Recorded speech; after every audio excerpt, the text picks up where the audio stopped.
Welcome everyone to the anti-review, anti-The Shining podcast. We've reviewed the sequel to The Shining. Finally, we have a Stephen King approved version of The Shining, and also we did the animated Hobbit. Yeah, we got him. Yeah, it's great. This is clearly just as momentous, just as interesting, and just as important as the other versions that we reviewed. Yeah, I mean, I think this is a clear improvement on The Shining. Yeah, well, I guess the Hobbit was less terrible than I thought, so that was good. Okay, well, you're out of your mind, okay, as always, but I think we should begin with the Hobbit real quick, because this is gonna be like a 15-minute discussion. There is not a lot to this animated Hobbit movie, honestly. I mean, no, we should keep it for last because this way we get to the interesting drama right away about how we disagree on something big time. All right, I guess we can do that then. So what do you think of Dr. Sleep? Well, I thought it was just good on every level. It's crazy that out of this turd of a movie they made an actually good sequel. That's crazy. Yeah, well, it's based on Stephen King's book, and it's also based more heavily on the Shining book originally. Anyway, there's like stuff, especially toward the end, where they're just taking stuff from the original like Shining book more so than Kubrick's version. Really? Yeah. I thought like the ending was just a trip down the memory lane about the movie, and everything looked so much like the movie. No, well, it looks like the movie, but what actually happens, like some of the plot beats, we can spoil it, right? No one gives a fuck. I guess. Go watch this fucking like 6 out of 10 movie if you really want to, I guess. But it's there's like right at the end, Danny's sort of thing where he goes and he gets the hotel to blow up and stuff. And he sort of has like a redemptive arc toward the end of the movie. That's literally just how the original Shining ends, as Jack gets redeemed and he blows up the hotel and stuff. So, yeah, that's amazing. Wait, how does that make sense? How'd he make a sequel if The Shining's already destroyed? Well, because Kubrick, and they better fucking thank God for this, I guess. He made the good decision to not blow up the fucking hotel at the end of his movie. And that means they can, because in the book for Dr. Sleep, they literally go to the hotel and it's just like burned down like ash. It's not even like there. It's stupid. It's like very dumb. So yeah, and it just becomes like, oh, they're on the evil ground where the evilness still lurks, and it's like whatever. No, that makes sense. Right in your damn book, you don't want a big set piece, a big visual set piece in your fucking book, idiot. Yeah, visual, brilliant, loser. Hey, like, these are Native American burial grounds, okay? They're probably as evil as it gets, alright? Wow. That's not why they're evil, okay?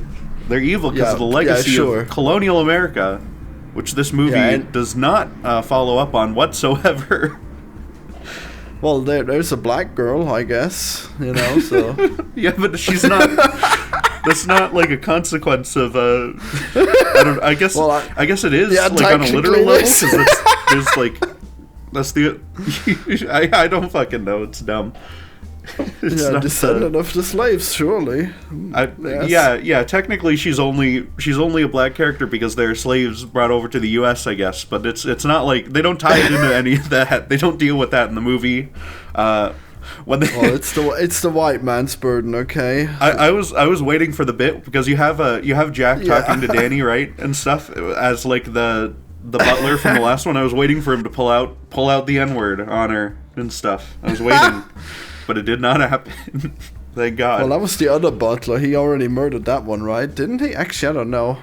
No, I guess he was in a box right at the start. That's what I meant. Yeah. Yeah. Well, they're all in the boxes. All of the evil stuff from the last one, so they can come out at the end of this one, I guess. But they didn't need to go to the hotel at all because he just had them in boxes in his mind. He could have unleashed them at any point. That is true. And for some reason, they're willing to do his bidding, even though he's tortured them and put them in boxes. They're not doing his bidding. What they want is just to eat this, because this fucking movie, it decides that there are shining vampires, and that also the Overlook Hotel itself was like a big shining vampire too.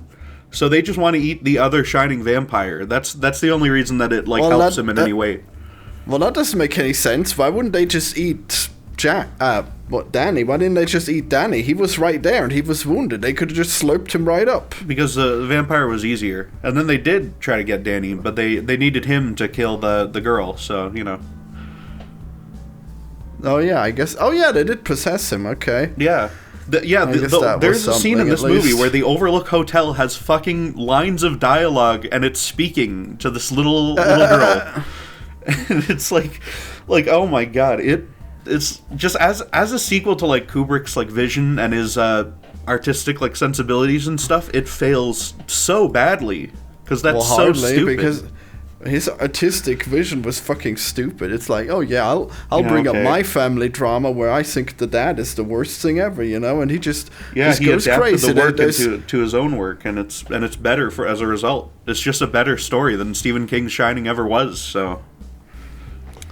Wow. Well, I mean, probably not. I don't see how that's possible. It's like there's no fucking way that the book that Stephen King wrote could ever be as boring as that movie, you know?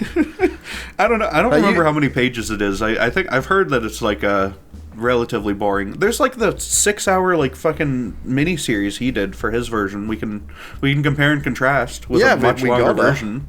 We must. I bet there's like a million things happening and there's vampires and something cool for sure.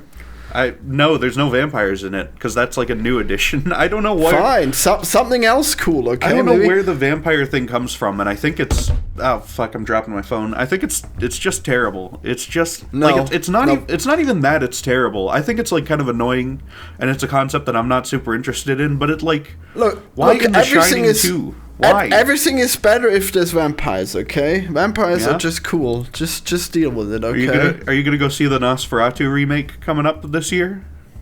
Well, I saw the one on the boat, whatever that was called. It was terrible, but the vampire was okay. I'm talking about the remake of the Nosferatu by your favorite director, Robert Eggers. Is that...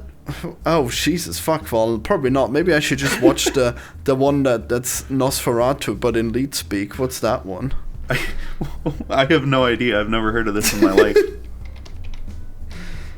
Nosferatu series, maybe? Let's see. Yep, that's the one. Look at that gibberish. Okay. Nos 4A2. That's the great. name they picked. This sounds fantastic. Okay. Oh, it's not lead speak. It's a license plate. Oh my god.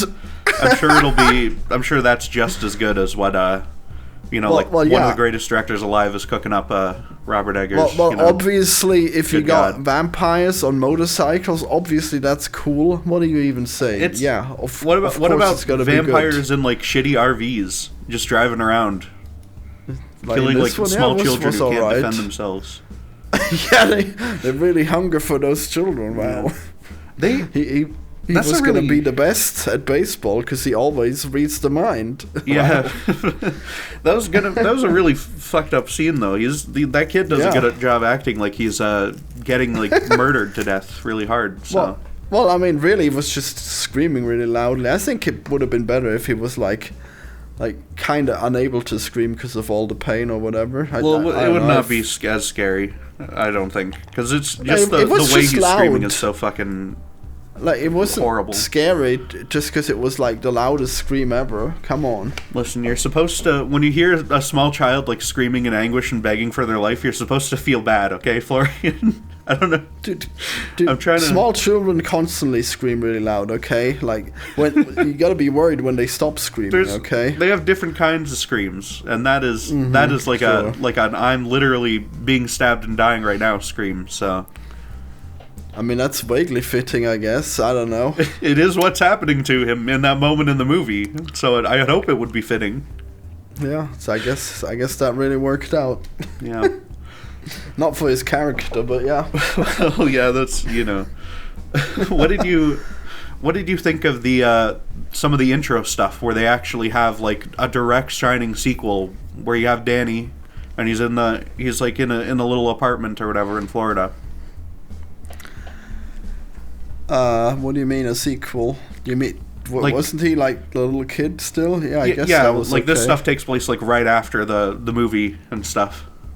Yeah, I thought that was a little confusing. I'm like, is this Jack? Is this Danny? Is Danny now also an alcoholic? Who is this wife that he's abusing? Is history repeating itself? But Yeah. I guess that woman he was sleeping with was just a fling, and it didn't matter.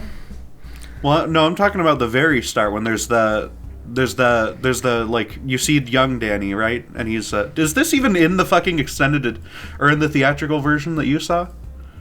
Maybe. I remember there was a young Danny and a mother that was far more attractive than the original one. How fucking dare you? Okay, Shelley Duvall is like the best cast character in like anything ever. Okay. Well, does that mean that she's attractive? Well, that's maybe not, but it's I don't know. I think it's they did their best when they were casting like some of these people. Like the Dick Halloran looks pretty good when he shows up a few times. Jack looks okay toward the end, you know, but you cannot find someone who looks like Shelley Duvall.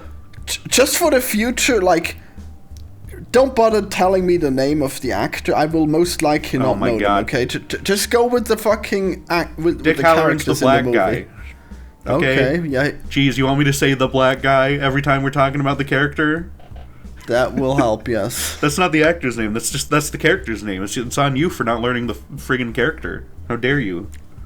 Oh, what was his name? Dick Heller? Is that what you said? Dick Halloran. Ah. Yeah. Really? Wow. Okay, that sounds like an actor name rather than a character name. Okay. No, I don't know. My bad. Maybe Stephen King named him after an actor or something. Who knows? But yeah, it's maybe. Yeah, they got him, and he looks pretty good. But yeah, you cannot. Yeah, he was good. When they had to recast Wendy, like, she just does not look the same because no one on Earth will ever look like that ever again. So I can't believe they didn't bring Jack back. It's too bad. He would have been the best. He could have been there for one scene. Why not? Jack Nicholson, he was like already senile and stuff by the time they were filming this, so they could not have done that. I mean, that would have he's like 300 pounds now. He's like my weight. So.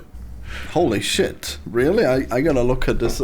There's no way. Yeah, just look up like photo 2020 or whatever. You know, he's large, and not in charge of his mind. So it would be a problem. As large as you. What? Yeah, he is. If not bigger. You're just wrong. Just wrong. But that's not what I'm seeing here. I don't fucking know. Okay. I guess you're in denial. Oh well.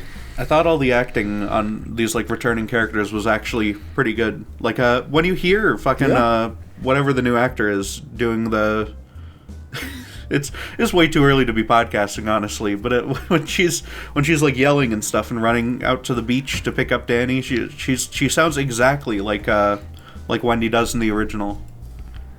Yeah, she very good. I guess mostly the clothes make it really. They really sell her wearing the same clothes. Well, yeah, and like the hairstyle and stuff like that. So. Yep. Yeah. There are bits where they like for no reason they throw in actual shots just from the original but like recreated with the new actors, which I'm not sure is necessary. Well, it's almost like they couldn't get the rights. They what do you mean? Well, it's almost like they couldn't get the rights to the Kubrick movie.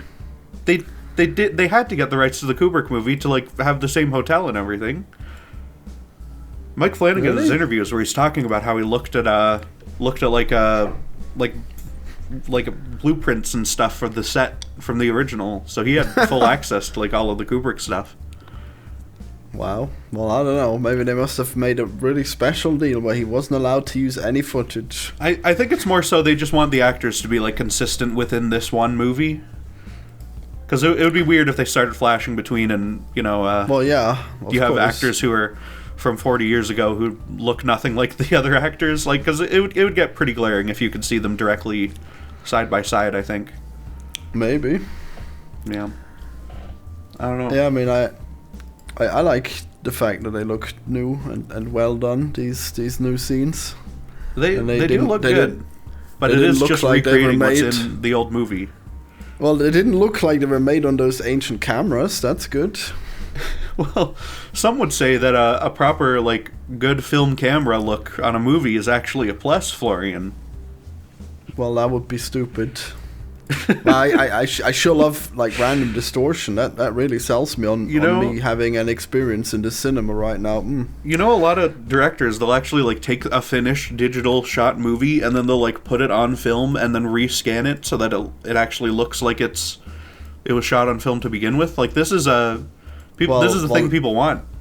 Well, that would be a hack thing to do, unless of course like you're keeping the whole thing consistent. Like if you had like half and half the cameras, then you could do that. But like if you're doing that for the whole movie, like holy shit, that's so pretentious and stupid. Dune 2 did that. Which one? Dune Part 2. The one from this year. The one I hated. Perfect.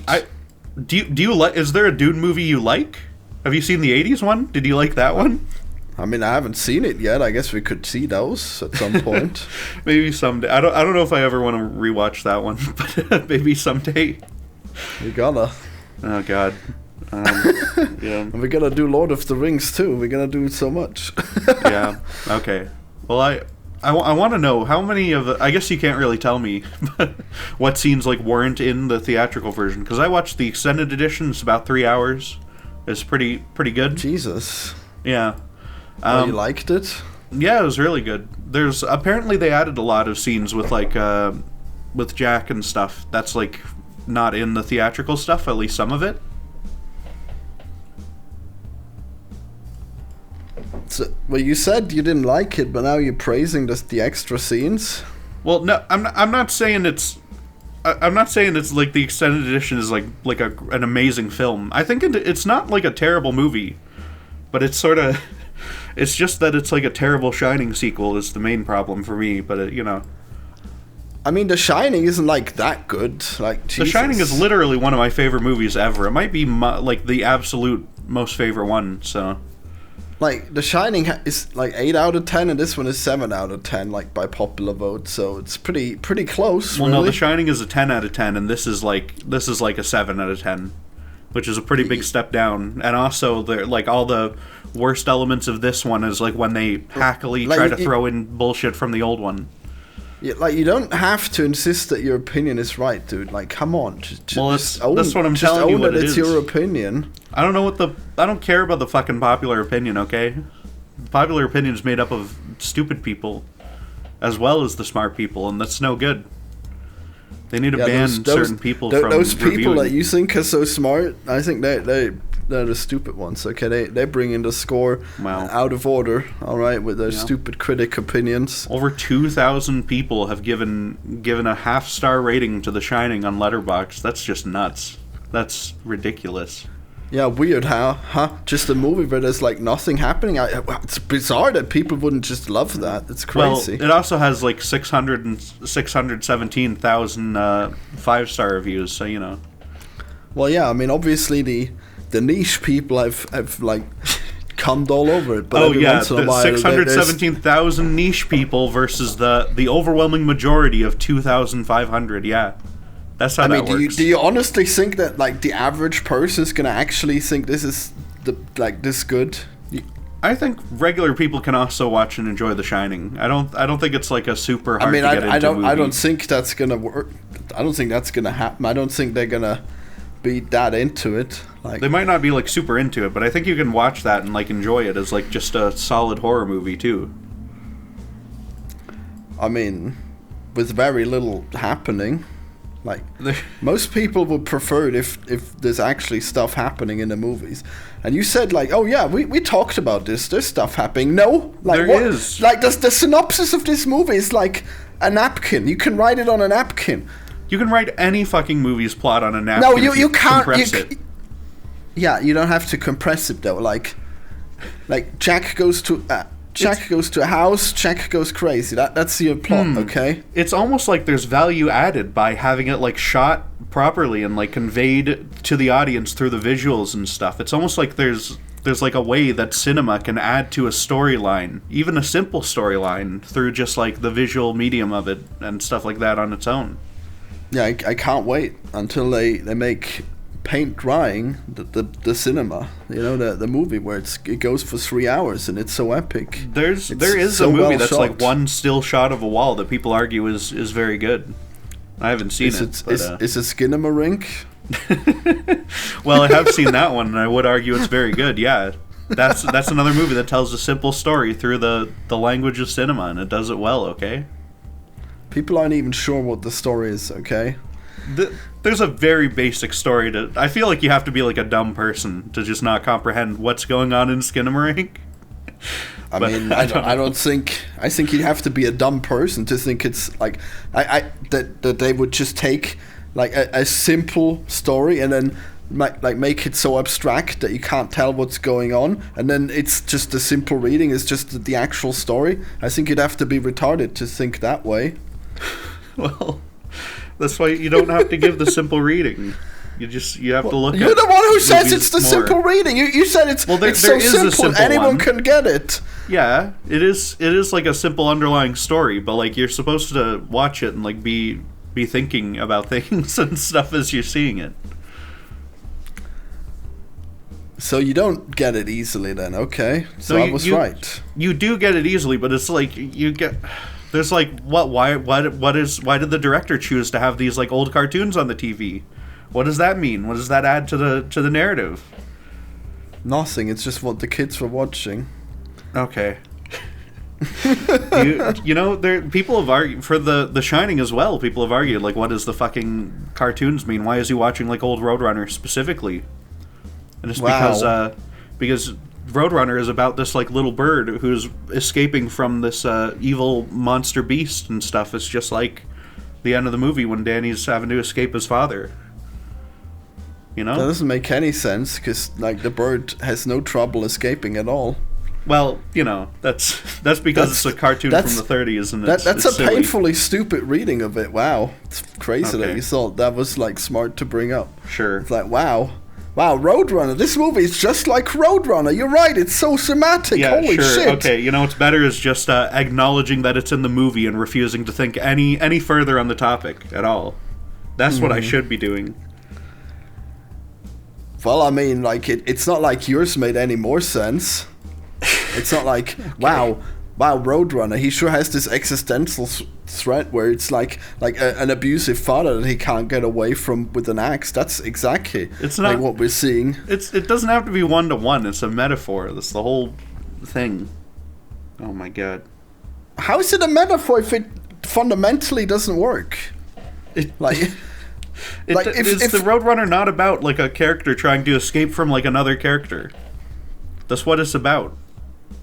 I mean, they're fundamentally the same. Like he has infinite speed. Okay. He doesn't have to escape at all. Like he has to slow down to even go into the traps usually. Oh my god. Well, whatever. What, you don't think so?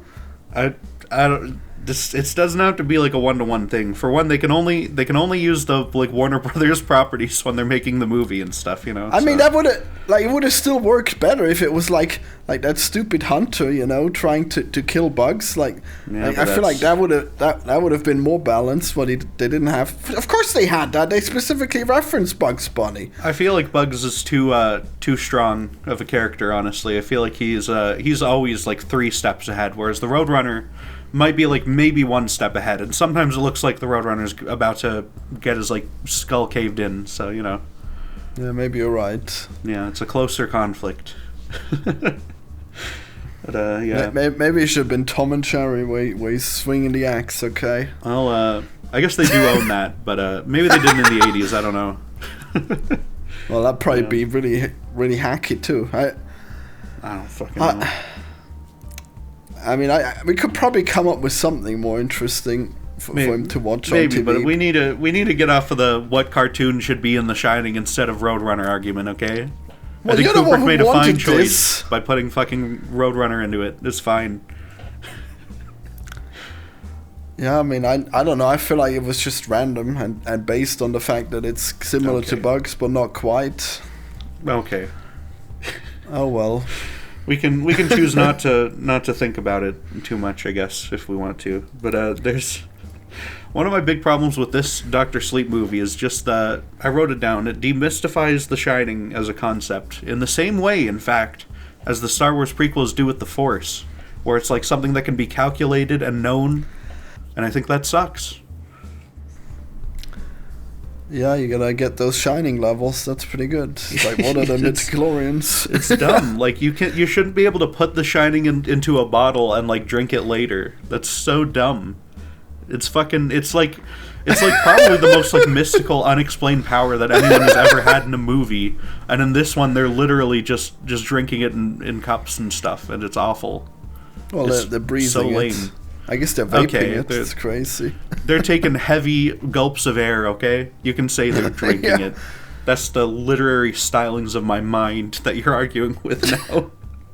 But, yeah, I don't know. It's I was just clarifying for the audience, okay? Jeez. Yeah. The movie, it also blames Danny explicitly for making all the ghosts real. There's a bit where like Dick Halloran's like, oh, well, when you went in the hotel, it amplified the whole thing. It woke them all up, and it turned the thing up, and it. That's what that's basically what we get from The Shining, anyways. Because he's the one who's having all the he had the visions before he went there, dude. How was the hotel able to like kill the Grady family and stuff? If it's just like you have to be a super strong Shining guy. Who were they? The family that died like 100 years before and stuff in The Shining, or 50. I guess that's 50 years back then. I mean, this stuff specifically says that the hotel is attracted to people with The Shining, so someone must have had The Shining. Maybe. I guess those twins were. Why are the twins like evil monsters? By the way, at the end of this movie. I thought that fits perfectly because they're such fucking assholes in The Shining, so they deserve it. Well, they're like, I think they're more tragic in The Shining. They're not like evil zombies who will go and put their hands inside your skin and shit and rip you apart. Well, they were pretty hungry in that box, okay? I guess so, but I want to think like they're not like evil because they're small children who were like the hotel's like evil. Just using their like their corpses and whatever and puppeting them around like they do with Danny at the end. I don't know. Yeah, they go into, like, in the original movie, like, the way they enter the rooms just to mess with people, that's really annoying, and then they flood everything with red rum. It's crazy. Yeah. Did you enjoy the return of the red rum itself? When the fucking stupid top hat lady, she walks past the hallway, and she looks at it, and it happens, and then she just walks away? It's like the most like bullshit thing to put into the movie here. It's not referenced at any point before that scene and not afterward. Really? I thought Danny looked at the red rum. No, it was the fucking vampire lady. And it was awful. It was so stupid. It was like so forced in there just because we have to have it because it's from the old one. We got to put it in there. Yeah, it doesn't mean anything anymore. It's nothing. It was in fucking Ready Player One before this movie anyway. So whatever. It's all bullshit. It all sucks. Wow. Yeah.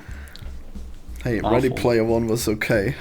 No, it was not. It was just an excuse for this fucking shitty company to jerk off every single IP they own. It was a fun movie. You're just a hater. I am a hater of bad things. No, you're a hater of just average people having fun. You can't stand it. If you can do it with fucking like make the Transformers fight Mechagodzilla, that's whatever. But like don't do that to the damn Shining, okay? Don't have your stupid like CGI orc monster go into the blood elevator. It's shameful, stupid, and it cheapens the whole fucking series, and I hate it so much. How does it cheapen the series just to be in Ready Player One? What? Because now it's attached to this like stupid schlocky movie about like, oh, what if the fucking DeLorean was going up against Mario Kart? Now it's in that. It's in this like trash. I love that thing. You feel that way. I love that. Just a reference pisses you off this much. That's great. It's like if you put fucking James Sunderland from Silent Hill 2, if you put him into like Smash Bros or something and had him punch Mario in the nose, it would be so stupid. That would be based. No, it would suck. You're full of great ideas today. Damn. God damn it. No, it's not good. It's not good. Well, don't they have all kinds of dumb shit in Smash Bros. Anyways? Yeah, but no, all of it's like silly video game cartoon characters. None of them are like from like a serious actual work of art. They don't like try to great, cheapen and thanks. ruin these things. Yeah, We're getting a Silent Hill 2 like, remake anyway, so you know. Samus is not a serious work of art or anything or whatever. It can Mario, be art. It's just not it's a very different art, sort of wow. thing, though. Samus is still like a fun, like Metroid is a fun like action series, and it works that she goes and she punches Mario in his stupid face, you know? Yeah, it works for me. Yeah, but it's just don't do that with The Shining though. It's like it feels like a movie like you should not fuck with these things because they like why just put them into like IP slop fests and stuff just for the sake of it. Like there's like the fucking rapists from the Clockwork Orange movie are in like that Space Jam sequel for some reason, and it's like what are they doing? Fuck Why? yeah, that's great. They should have had a long drawn out scene where they beat and rape Bugs and Daffy Duck. I think that would have been very good. Tie it all together. Literally, just animate over that scene. No, it's gonna be that. It's gonna be that female bunny. What's her name? Oh, Lola? Lola Bunny. Yeah, sure. Oh my god, with the dick figurine. Yeah. With the dick face. Oh my god. It just bothers me when they take these things and they twist them into like something stupid, just because they know it's like marketable imagery. Well, there you go. This is exactly how you felt when people walked out of the Stinky Dink and you were like smug. That's how I'm feeling when you're cringing at the references. Like hell yeah. Get that fucking artsy fartsy guy out of here, you know, just thinking he's got such cool taste and any reference will ruin it. Well, this is the third episode in a row now that you have denigrated Hartsy's name. I don't know why you keep bringing him up. I don't understand. Well, but, it's because for you artistic pretentiousness is the main thing that you enjoy in movies. It's every time it's like, true. oh, they used this old camera. Oh, I'm cooming. I don't give a fuck about the old camera. You were specifically telling me it was a benefit in Dune 2. No, in Dune 2. Well, in Dune 2, they did that because like Villeneuve creams his pants over that, I assume. But I don't think I would have minded if Dune 2 looked like a digital movie. It would have still been pretty good, right? But like it does add like a quality of like just there you go. Just rawness and stuff to the image, and that's what they're doing, right? Like there's a reason they do it. Yeah, I hate it. I know you do. I don't understand it. It's like how they did The Walking Dead, and it's like they used the worst cameras possible just because it had to look like an old horror movie. It's like it goes on forever. Like these old horror movies don't go on forever, so it's crazy. But I love it, so it's fine, I guess. But yeah, you still love The Walking Dead? Have you watched all of The Walking Dead? Yeah, it came to a glorious end. Okay, they wrapped up the story. Are you watching like the 27 spin-off shows as well? Yeah, that's what I'm talking about. They finally finished the Rick Grimes story. You know, he was in the future. They're planning to make like movies about him, so they haven't. They want to make like a trilogy of movies about him, I thought. Maybe not. I think they must have cancelled that because that series felt pretty final, you know. All I know about that is the stupid fucking baby in Walking Dead gets crushed to death in the comic book, and I think that's a much better choice. Of course you would think that. Yeah, her mother gets like shot in the back and dies on top of her and stuff, and there's this horrible panel of like a baby desperately trying to escape from underneath her mother's corpse, and that's pretty good. Well, they didn't need to do that because they killed off Carl, and he was the baby that everyone hated, so they actually did us all a favor. I think Carl also dies in the comic. I don't know. I think most people die in that comic. It's a pretty bleak one, but yeah. No, that can't be right. Pretty sure Carl survives forever. Nah, I could not tell you, honestly. But did you notice in this movie, they bring up the line, "Take your medicine," multiple times? No, I did remember that alcohol is referred to as a medicine, though, in this. Yeah. Which is crazy. Jack's really like, lost take your medicine. It's crazy. And that comes from The Shining book, where Stephen King, I guess he thought this was such a great line, this fucking "take your medicine" line, he had to put it into the sequel movie as well. And it's just like It just makes me think, like, every time I hear it, I only see, like, oh, Stephen King mad as fuck at his, like, computer desk writing it into the script and stuff, and it just... like, I cannot even see it as, like, an actual part of the movie. It's just, like, this, like, miserable old guy who's still pissed that 40 fucking years ago someone adapted his book into a movie he didn't really like, and it's just... It's so sad. It's so sad. How is that sad? How do you have such hatred for this poor guy who's just wanting to make his own vision, and then this retarded fucking artsy director comes here and just defiles it? Just makes him to be out the villain. It's the worst. There are like 300 fucking Stephen King movies, and most of them are dog shit. Most of them are like absolute garbage. True. There's a Dark Tower movie. Have you seen the Dark Tower movie? That shit was alright. Ass. That's awful. And that's supposed to be Stephen King's like life's work franchise and whatever. And he sold that to them for cheap and let them make it into slop for no reason. But the one he's so fucking pissed about is the one Stanley Kubrick directed and turned into like one of the greatest movies ever made.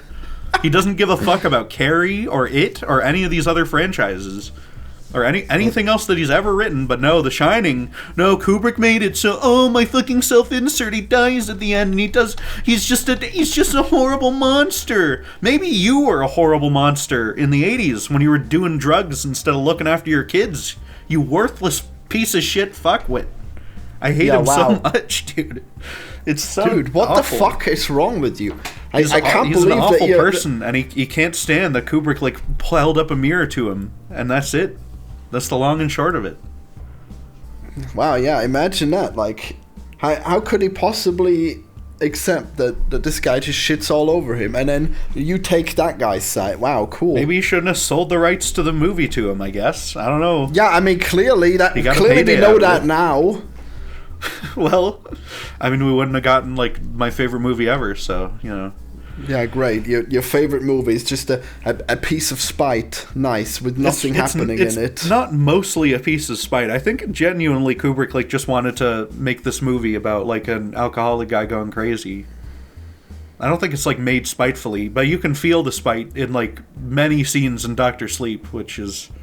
I mean, you specifically bring up the spite as a positive feature of The Shining, so I don't know how you can swivel back to I don't think it's spite driven. I think he just wanted to adapt his thing and like change some stuff and make it into like a movie that was really good instead of like a D tier book.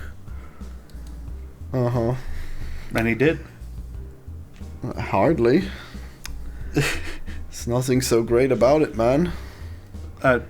You can just like pretend for the rest of your life that The Shining isn't like a beloved classic film, but it's not going to make it like stop being that. I don't know what to tell you.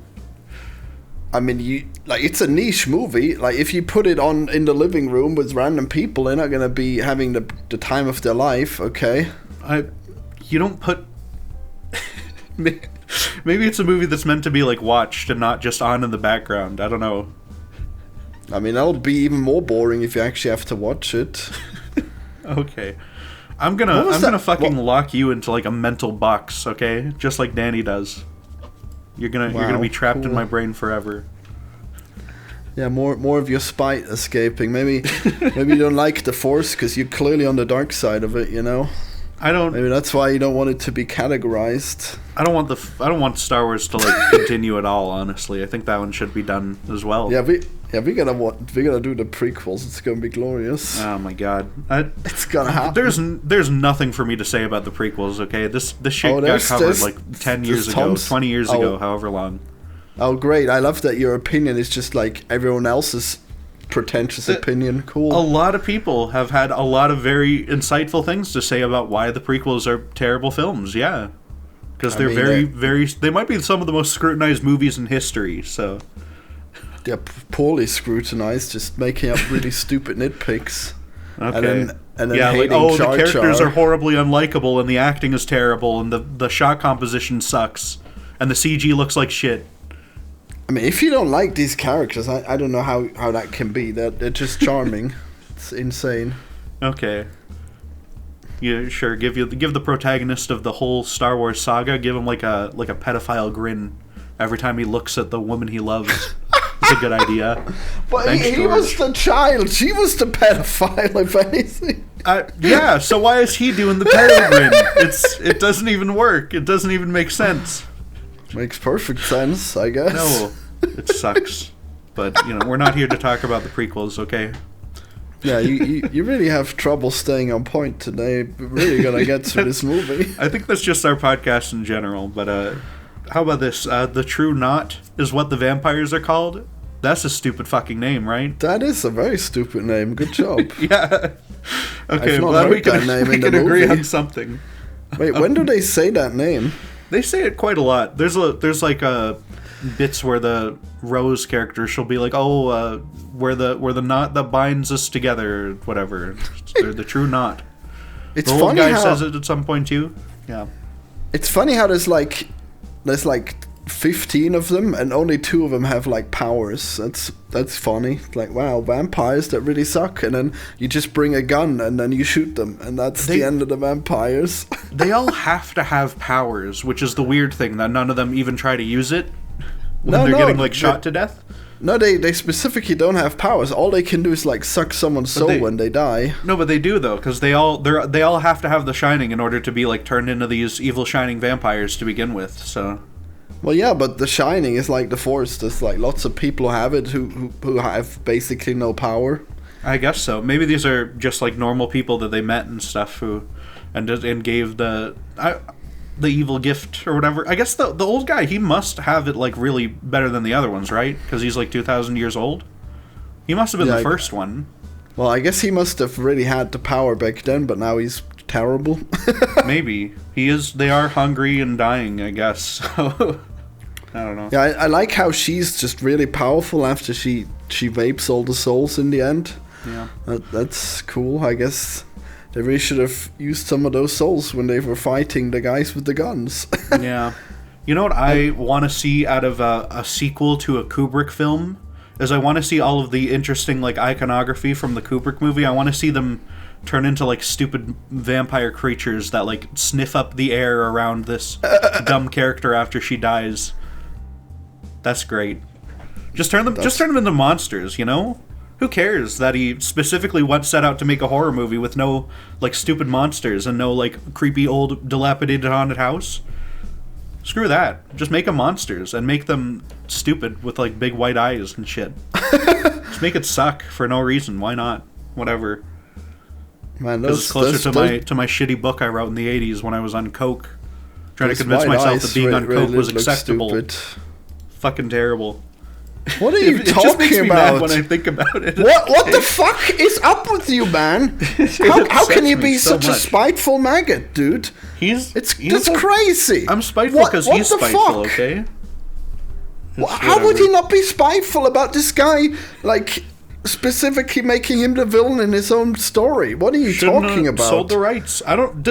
It's the 80s. I don't know if Kubrick even knew that like this was personal shit that Stephen King was dealing with. I don't even know if he knew that. Yeah, very likely. Okay, sure. I have no idea. Yep.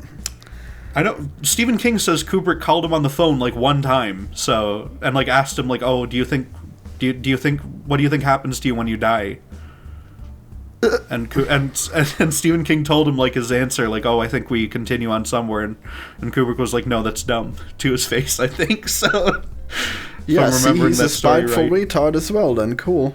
Look, well, it's scarier if there's nowhere you go when you die. Honestly, I think that's much more effective as a horror concept. I'm okay that they try to give it like in this movie that they try to tell you like, "Oh yeah, you continue on after you die." That's a decent message for this.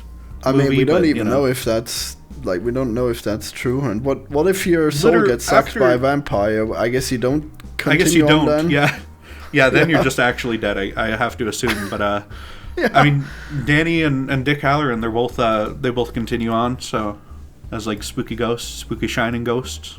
Well, I mean, that's like the bad ending is when you become a ghost. I mean, that doesn't mean that all the non-ghosts continue living. They're like, good ghosts. I mean, the other people were ghosts in The Shining, so, like, I guess that doesn't mean there's been an improvement. Well, that's because they died within the hotel, and it turned them bad. Impressive. Is that an ice cream truck outside your home? No, it's an ambulance. What, are you kidding me? There's always ambulances going by. Do you live next to, like, a senior's home or something, or...? No, it's crazy. Like everyone must be living in suburbs because they've never heard city living. It's crazy. I live in the middle of the city and I don't hear ambulances like every day. Well, so people just die and nobody cares? I don't know. I just maybe they're dying at a less frequent rate. Maybe you've got an aging population there. Really? You really think so? You know how old World people War II get veterans here? are dropping like flies right now. Maybe. Dude, like, do you know that just having mountains around makes people live much longer? It's crazy. What do you mean? They just go hiking and then they live longer. It's pretty simple. Okay. There might be some correlation there that I'm not aware of. Like they looked at a village in Italy where people live way longer, and the villages around it, they didn't live longer. And that village was on a mountain. It's crazy. Like, okay. Just going up the stairs and everything is what makes them live longer. All right. Yeah. I mean, exercise will do that. I gotta do more of that, I guess. Well, I don't know how you can be so negative on this guy doing drugs. Like you'd be better off doing drugs than being fat. This like shitty family guy, shitty family. I said Family Guy. I'm thinking of Peter Griffin. Fuck. This shitty like guy with his like family who's like desperate to have them like love them and stuff, and he's just doing drugs and drinking. It's not Stephen King? Good. Yeah. He was not. He admits he was not like a good person at that time. I don't know why he takes so much offense to Kubrick like pointing it out. Wow. Yeah. Weird, huh? How that works. It's like wow. He's self-improving and looking at his flaws, and then some asshole just comes and puts them all on blast. You know, all these flaws from back then. Like, wouldn't you hate that to be like a big part of pop culture now? Cool.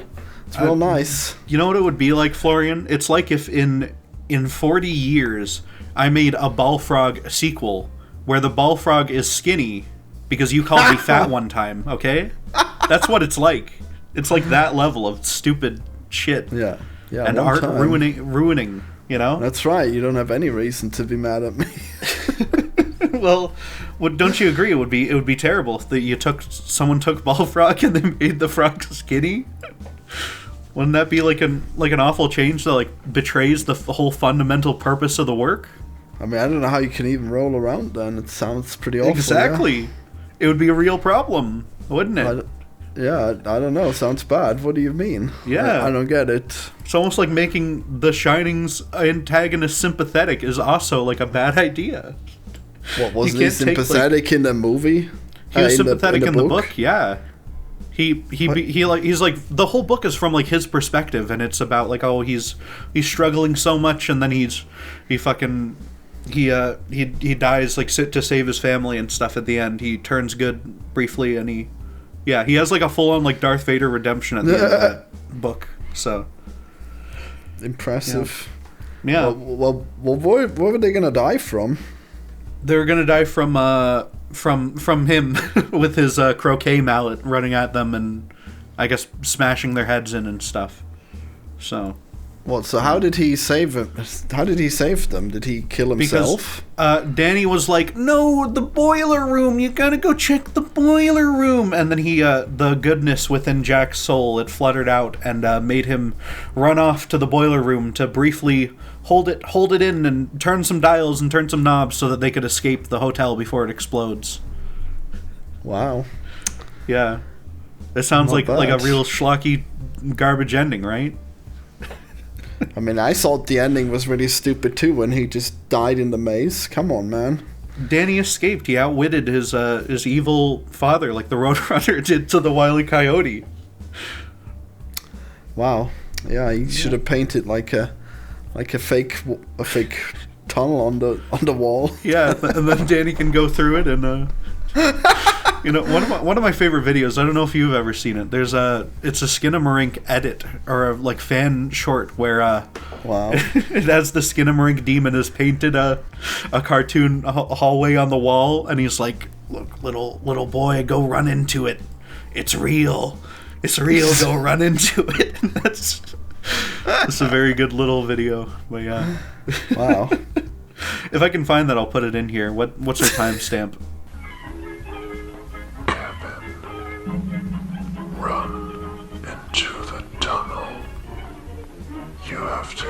fast as you can. You can trust me. It's real. It's real. Full speed, Kevin. Into the wall. The tunnel, I mean. So you say this is a 6 out of 10? That doesn't even sound that bad. I gave it a 7 on Letterboxd, honestly. I feel like... Because the thing is, right, I don't really care for the vampire stuff, but there is a lot that's actually, like, really good in this movie. There's, like, just Danny dealing with, like, his alcoholism and stuff, and some of that stuff. Like, I think it really works, and some of it does tie in, I think, pretty well to the Shining movie as well. Like, that was interesting that he left the alcoholism to be such a big deal, and Jack to be such an asshole. Yeah, well, I mean, the story is about the alcoholism. There's no way to, like, go back to The Shining and make it so that its ending was sympathetic. So in this one, he just sort of has Danny play out Jack's arc at the end, which, I mean, it does work. Like, it is, like, a built-up arc for Danny as well in this movie, so it does work pretty well. And there's... I guess the Danny death is actually pretty stupid. You're probably right about that, but Danny's so cool just being Ian McGregor. It's so epic. Yeah, he's a good actor. He's good at what he does, you know? Yeah. All the acting is really good in the movie. All, like, the shots and stuff. Like, there's some of the scenes where, like, the way that they portray The Shining, which I don't like that The Shining's now, like, a psychic power that you can use to, like, talk to people. Well... Wow. I guess the talking to people was in The Shining, but all the other shit where you can, like, move shit with your mind and, like, be fake, create illusions. It's literally like the Force, where they're just inventing new, like, powers for it and stuff. And I think it's strange, but just, like, in context with The Shining, it's strange. But when you see it, like, in this movie, like, people's minds are like these vast libraries and stuff, I think that's kind of cool, just as a thing to show on screen, you know. Yeah, that was really awesome. I love how the girl has, like, a locker room, or like a file room, and then the vampire lady goes in there and she's so happy to look through the files, and then the little girl's so powerful that she crushes her hands in the file drawer. That was epic. Yeah, and she goes into her mind, and it's a giant like, endless cathedral of files and stuff. And then we see Danny's mind at the end, and it's the fucking hotel. Because he's stuck there mentally forever. Impressive. It's good. It's good, like, attention to, like, the filmmaking and having it, like, portray the, you know, what's going on with the characters and stuff. Yeah, but it was, like, an epic movie. Like, yeah, like, so much of it is genuinely not even bad. But it's just because Mike Flanagan, who directed this, he's, like, he's directed other Stephen King stuff, and he's turned them into, like, really good stories too. And stuff. Like, he was the best choice for this, and he did do a really good job, but, like, it's just there's so much, like, Shining nostalgia bullshit that doesn't line up properly with the book version, which it wants to be the book version, and it just does not come together properly. But, like, whenever it's just like, vampire stuff, like, it's all well done and well directed and stuff. So yeah.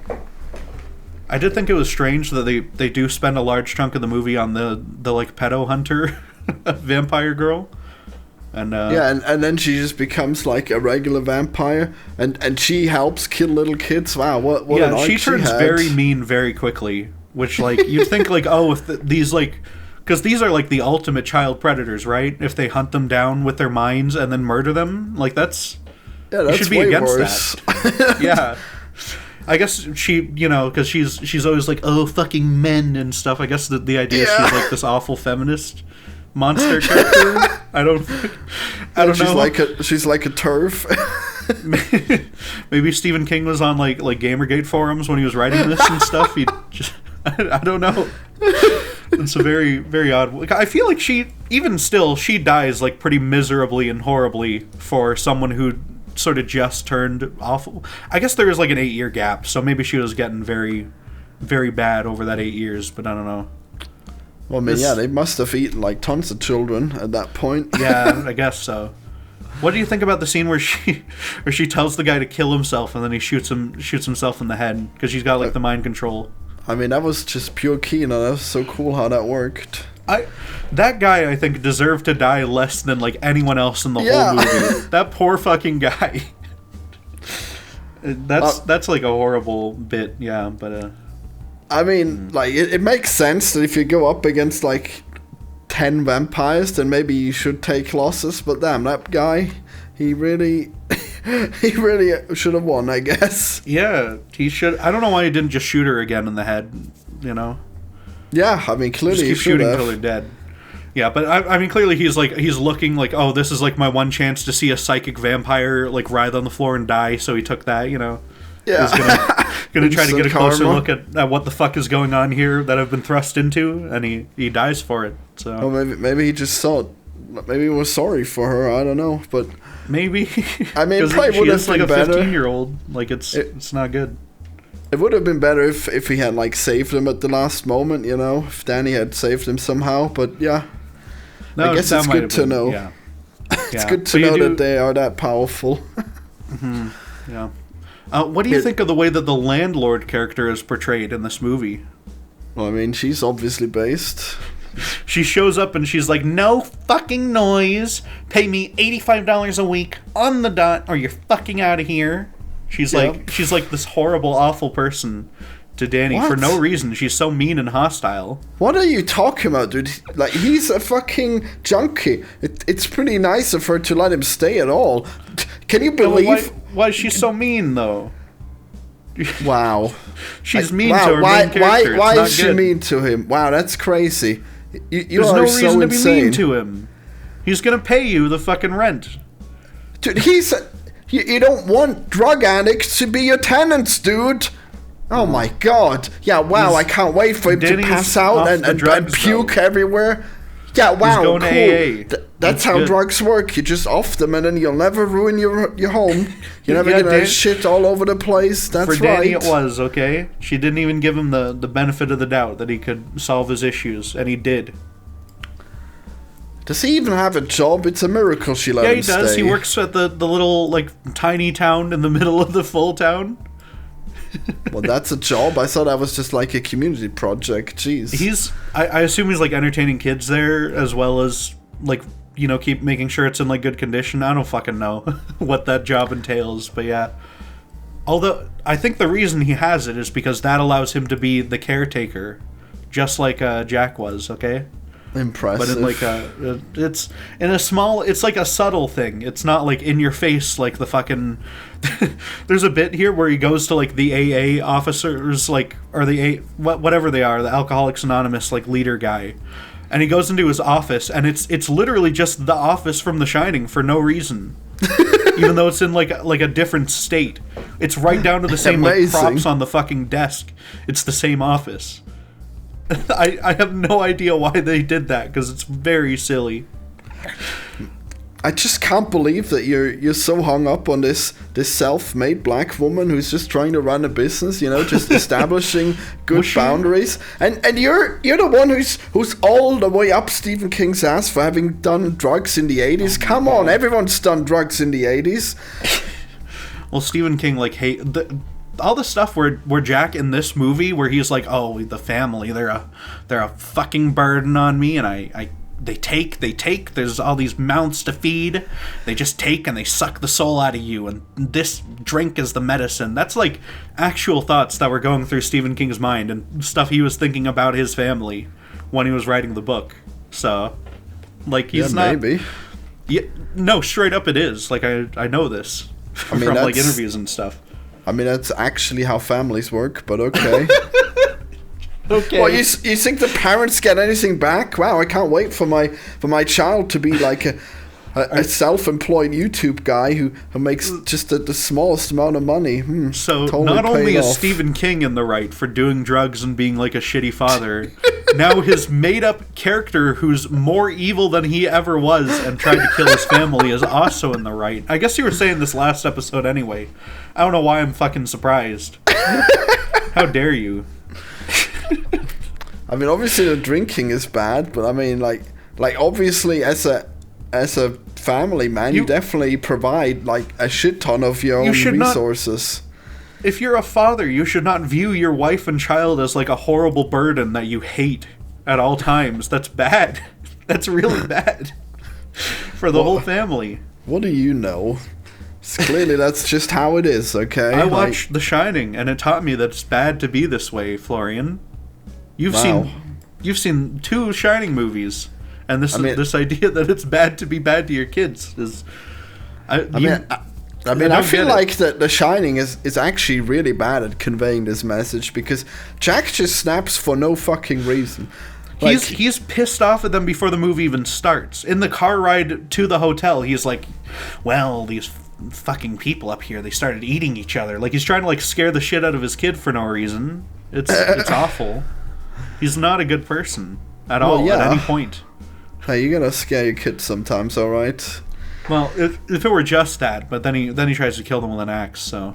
You know. Yeah, I mean, that's exactly it. I don't see how he got there. And I mean, the answer is that the hotel's corrupting him. Yeah, exactly. So we don't really see like any incident. Like even in Lord of the Rings, like when like the Golem was going to be redeemed, you know, and then oh no, he overhears something he shouldn't have, and now he's mad. But in The Shining, it's like no moment where it's like, yeah, now I could see why he would want to kill his family. It's like, oh no, I guess he just randomly wants to kill them.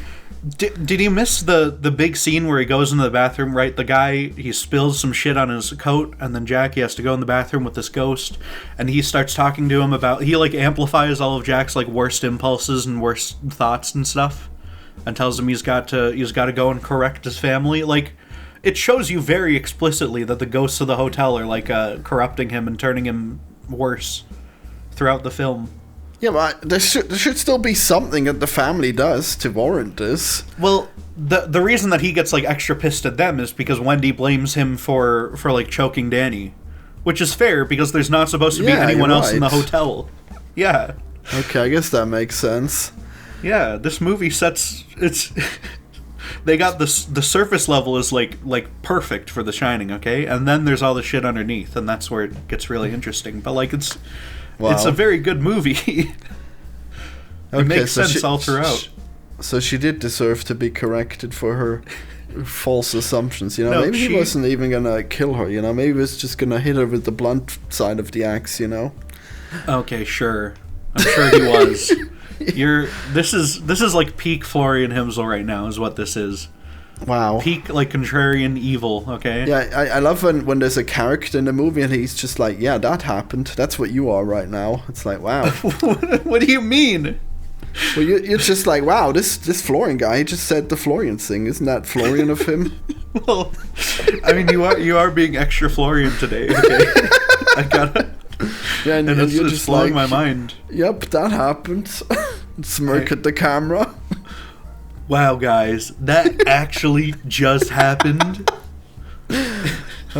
Beautiful. Whatever. Don't you love how they have a scene where someone falls down the stairs, just like in The Shining, and then he falls down the stairs. And he uses the axe instead of the guns that he heard earlier, because it's The Shining, guys. Yeah. We're I in assume The Shining. they ran out of bullets or something, but yeah, I don't know. They could have gone anywhere. They had the power to just take bullets from somewhere. Okay. Well, they had to go to the hotel though, because that's the only place strong enough to kill her. I don't know why we believe that she is powerful. By the way, yeah, she fucking. What does she do? She like mental projects to this kid's room and gets her hand fucked up. I have no reason to believe she's a credible threat to these people at all. Well, I mean, she did that before she took all the souls, you know. I guess she drank a lot of souls, but does that make them stronger? I don't know. I guess it must. We specifically saw that she healed her injuries, so and we know that they need the souls. No, like her hand was healed when she wiped the souls. Yeah, it made her younger, and it made her like it healed her wounds. But that's not like is she going Super Saiyan? Is she? I mean, she clearly was. It's not super clear. It does make it clear enough. She kicked a lot of ass in the end, so her fears were well founded. But then, guns would have just killed her, you know. that would have always worked. I guess they probably should have brought a gun, but you got to have the big confrontation. Yeah, you know what? They should have had the guns, and then she just snaps her fingers, and the gun turns into something else or something. That might have been good, you know. Yeah, that could have been. Lots of things. It was so stupid that they just said to themselves, like, yeah, the axe. Yeah, I'm gonna relive. Movie. I know, like the axe should have been like the backup plan. Maybe the gun disappears, and now they want to use the axe. But he wanted to be his dad. He wanted to have that axe so bad. It was crazy. This proves to me that in your heart that it's like stupid when these movies they just bring shit back from the previous movies because they know you'll sway out in the seat and stuff. Like, yeah, I definitely think that like the hotel parts were pretty dumb, but I liked them anyways. Like I don't mind there being references. Okay, So when The Shining spends this whole movie marinating in this dark, evil hotel and stuff, you just go, oh, it doesn't look scary. It's stupid. It's too long. They spend it so too quiet, and they're just these long shots wasting my time. But when they put the same shit into this movie, you like it. Well, it was short. Isn't that weird? How things happening fast is more important to me than just like this movie is really longer than The Shining. The theatrical's longer than it has like a million things happening, dude. I guess it seems crazy to me. This is like sometimes I struggle to believe that you're serious on some of these things. Honestly, I mean, you personally think it's not that bad, so I don't know why you're so confused. No, I'm not. I just don't understand how you can love this and hate the original Shining. I don't think anyone who saw this and liked it hated that. I don't know why it's impossible for you to put yourself into someone else's shoes. Like, I'm trying. When I'm seeing a pretentious artsy movie, I know immediately that you'll love it. Okay, like I don't know how you can see like, oh cool, they made this movie action based. Wow, I don't understand how you could possibly like this. This is a mystery to me. Wow. Well, It has like all the same like music. It's got a lot of the same like shots and stuff. There's a lot of The Shining in this movie in the way that it plays out. Are you demented? Like there's the story in this movie has like so many things happening. You're never bored in this movie. I guess I don't know. It just, like this movie warrants the runtime, and The Shining just does not. The Shining just doesn't have that much stuff happening in it. I feel like every single frame is like purposeful in The Shining. Like if you took like anything out, it would be worse off, I think. I mean, specifically that's not a thing I would care for. Like, wow. Well, he sure purposefully made this really long. Wow. Yeah. If it's so bad, why is the third act of this movie just shit from the old one? Well, I mean, it's obviously in the same universe, and they obviously played to the fans who really like all the old stuff from the movie. You know that they recreate the stairs scene, right, in this one, where she go up the stairs backward? Yes. But I want to point out something, though, because in the original, right, it's Wendy. She's running away from her crazed, like, husband, and he's scary and stuff, and she's crying while it's happening. So she's, like, swinging the bat at him, right? She's, like, oh, get back, please, and stuff, right? Yeah. In this one, because they keep cutting to Danny, like, walking up the stairs, but he's only, like, kind of intimidated. He, instead of like swinging the axe at her and stuff, they just have him like change which hands he's holding it in like 4 times. He like swaps which hand. I have to assume it's just to like give him something to do visually that like matches up, but it's like what are you doing? Just hold it the way you hold an axe. What's wrong with you? Maybe he is like nervous and stuff, and that's why he's doing it, I guess. But I don't know. It's weird. Yeah, and it's just like this is like shit that just comes up when you try to remake exact scenes from the old one for the sake of like soy fucking nostalgia points. It sucks. Yeah, I mean, obviously I don't care for the soy nostalgia points. Yeah. Like, I don't even like the original movie, so how would that possibly be interesting to me? I just thought it was funny that they really did it. You know, they just recreated so much, and they even did the boiler stuff and everything. I guess from the book. Yeah, all the boiler stuff is right out of the book, but it is the boiler room that's in like one shot of the Kubrick movie too, though. So yeah, there's I love how he built up the boiler room, and then maybe at the last moment he decided not to go with the original ending. Yeah, I feel like the worst one for the nostalgia stuff is like the 1-2 punch where you have the bar scene, and it's like it's framed exactly. There's literally a bit in this movie where like they show the shot of Danny like walking into the bar, and it's the same shot of Jack doing it, and it feels so jarring because the movie is shot so differently at all other points, really, unless they're recreating the shots from The Shining, and it just like it takes you out of it the moment that they like transition to that other angle to have him walk in. But then there's the bar scene and stuff, and they play out the bar scene, and I would be okay if it were just the bar scene, if it were just, oh, Jack is now Lloyd the bartender or whatever, right?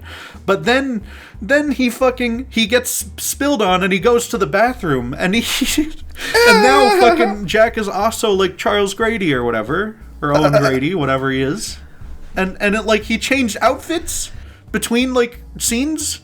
And they have Danny like he's like standing on the same tiles of the bathroom floor with the same like weird stance that Jack Nicholson was doing, and it's just why? For what purpose?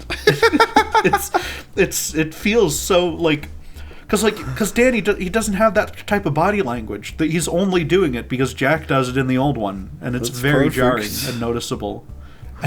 I mean, it was definitely noticeable. I thought it was funny. Oh well. It's funny, but like you shouldn't be thinking it's funny in the middle of this sequel to The Shining. Well, you see, the thing is that I think that all horror is really stupid, so I think this is hilarious. Wow. Okay, that's why you like it. You watch this as a comedy. I mean, I definitely thought that the part with the hotel was hilarious. Yeah, like every bit of it was hilarious on every level. Okay, like all the references, it was almost as epic as in Ready Player One. All right. Awful. Just wrong. It just pisses on everything that you love. Yeah. It does. It's just as spiteful as Kubrick was when he made the shit thing. No, Spielberg directed that fucking movie. Kubrick was like his friend. And he's putting this bullshit in, like, pissing on it anyway. I don't understand why he did that. I have to assume that movie just actually wasn't directed by Steven Spielberg. Like, I have to assume he just wasn't really that involved. I swear you said someone else directed it earlier. Ready Player One? No. Oh, that one, right. Oh, yeah, whatever. Yeah, no, this movie is not directed by No, Mike Ready Flanagan Player directs One this is... one. Like, no, there's no hatred in Ready Player One, dude. But it's like... there's no way Spielberg thinks like, oh yeah, I should have this gross orc monster in the DeLorean getting wiped away by the shining blood elevator. Like, there's no way he thinks that that's like a good, cool image beyond it just being like, oh, it's a reference to this old thing. Well, I thought it was cool. Jeez. It was stupid and bad. Yeah. What else is there to say? Why do we even talk about Player One again? Oh, right. Some of the CG in Dr. Sleep is weird occasionally. It is like a lower budget movie compared to other stuff. But, you know. I didn't notice it being bad. Well, whenever like the smoke comes up, it's clearly like cartoon drawn on smoke. It doesn't look super great to me, but, you know. Well, I mean, smoke is always really hard to do. Yeah, which... But it's just a shame they're adapting it this way. They could have just made them actual vampires and they drink blood, but, you know. I mean, it's like living smoke that's a soul, so I think it makes sense that it would be behaving in that way. Yeah, but it does look like a cartoon. It's not like blended in, I think, with the rest of everything to look right to me. I don't know. I mean, it is outer-worldly, so it makes sense. Maybe. I get this is not the type of movie where you have like a different art style show up for like a certain element of the movie, though. I don't. But think. It's ghost smoke, dude. Yeah, but it looks like cartoon smoke, though. It doesn't look like ghost smoke. I mean, ghosts look pretty cartoony, don't they? Not in The Shining. They just look like the people they were before they died. Or they have white eyes, I guess, in this one, so... Don't they, like, float around in the end? Maybe in this one. Yeah, that's what I'm asking. They never do in The Shining. I don't remember. Do they float around in this one? No, they're mostly just walking around and stuff. I don't think even the hotel ghosts, I don't think, are floating, so... Okay, never mind then, I guess. I don't know. Yeah. I guess it's the cheapest smoke they could do. Go ahead. Yeah. What do you think of the bathroom ghost who keeps trying to get, like, Danny, and then at the end she tries to get Abra as well, the little girl? Well, I think she was definitely like an asshole, so I think she deserves any horrible portrayal of her. Yeah. Trying to seduce Jack. It's crazy. I think she's just bad at what she does, honestly. She doesn't get Jack in the original. I guess she choked Danny in the original briefly and then let him go. She doesn't get Danny in this. She gets put in a box. I mean, in that way, she perfectly made the whole Shining happen, I guess. She tries like 5 times to get these people, and it just doesn't happen throughout these 2 movies. Oh, is that really how it is? Wow. So the bartender, he's insightful and manipulative, right? But when she plays into it, it was all just accidental. She just couldn't get the kid. Wow. I don't know if she was manipulative. I think she's just bad at what she does. Yeah. I don't know. I mean, because like her choking the kid was really a disaster for everyone. It was. It did set everything else in motion, I guess, and probably intentionally. But like, you know, but by the time you get to this movie, though, she's just like a failure. She's like, why is she in like their like hotel in Florida? You know, I don't get it. Well, I mean, she was haunting him, and then like that was the first one where he discovered the box, I think. Yeah. So she was really blindsided by that new weapon. Yeah. I feel like the box thing it could work. It feels like he's like bottling up his fears and his issues and stuff instead of dealing with them, right? Like that's what it feels like. No, it's the actual ghosts. Come on.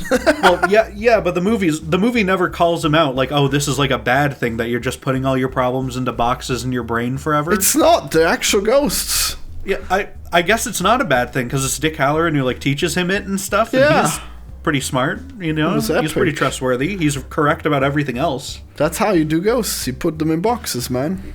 Yeah, but it's just this is like the visual metaphor for like, oh, you're bottling up all your problems and not properly dealing with them, and it's just not actually that. It's really strange to me. I guess it makes sense because in the end he becomes like the serial killer because he bottled up all his problems such as alcoholism. He only becomes the serial killer because he let them out, though. Exactly. And then they turn on, and it's like, oh, I guess the solution is to put everything that's bad in your life into a little box in your brain and just don't acknowledge it ever again. I guess. I mean, that's specifically how you deal with alcoholism. It's just like you just put it in a box and you don't acknowledge it. You know. I guess so. I don't know. I don't know. How profound. Shoot, yeah. By the way, I want to point out they have the red rum thing comes up in this one, right? When it gets blasted onto his chalkboard. Oh yeah, at the start. Yeah, it said murder though. Actually, it wasn't red rum this time.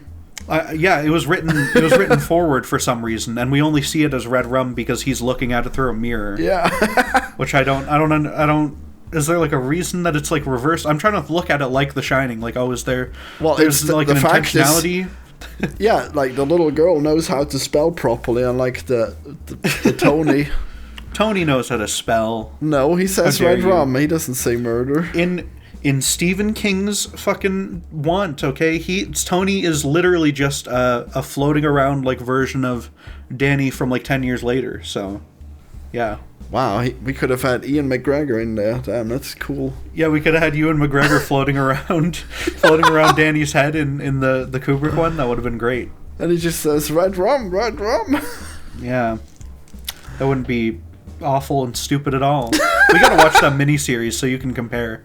See just how like fucking awful it is when they do these things. It's gonna be epic. I can't wait. Sure. Yeah.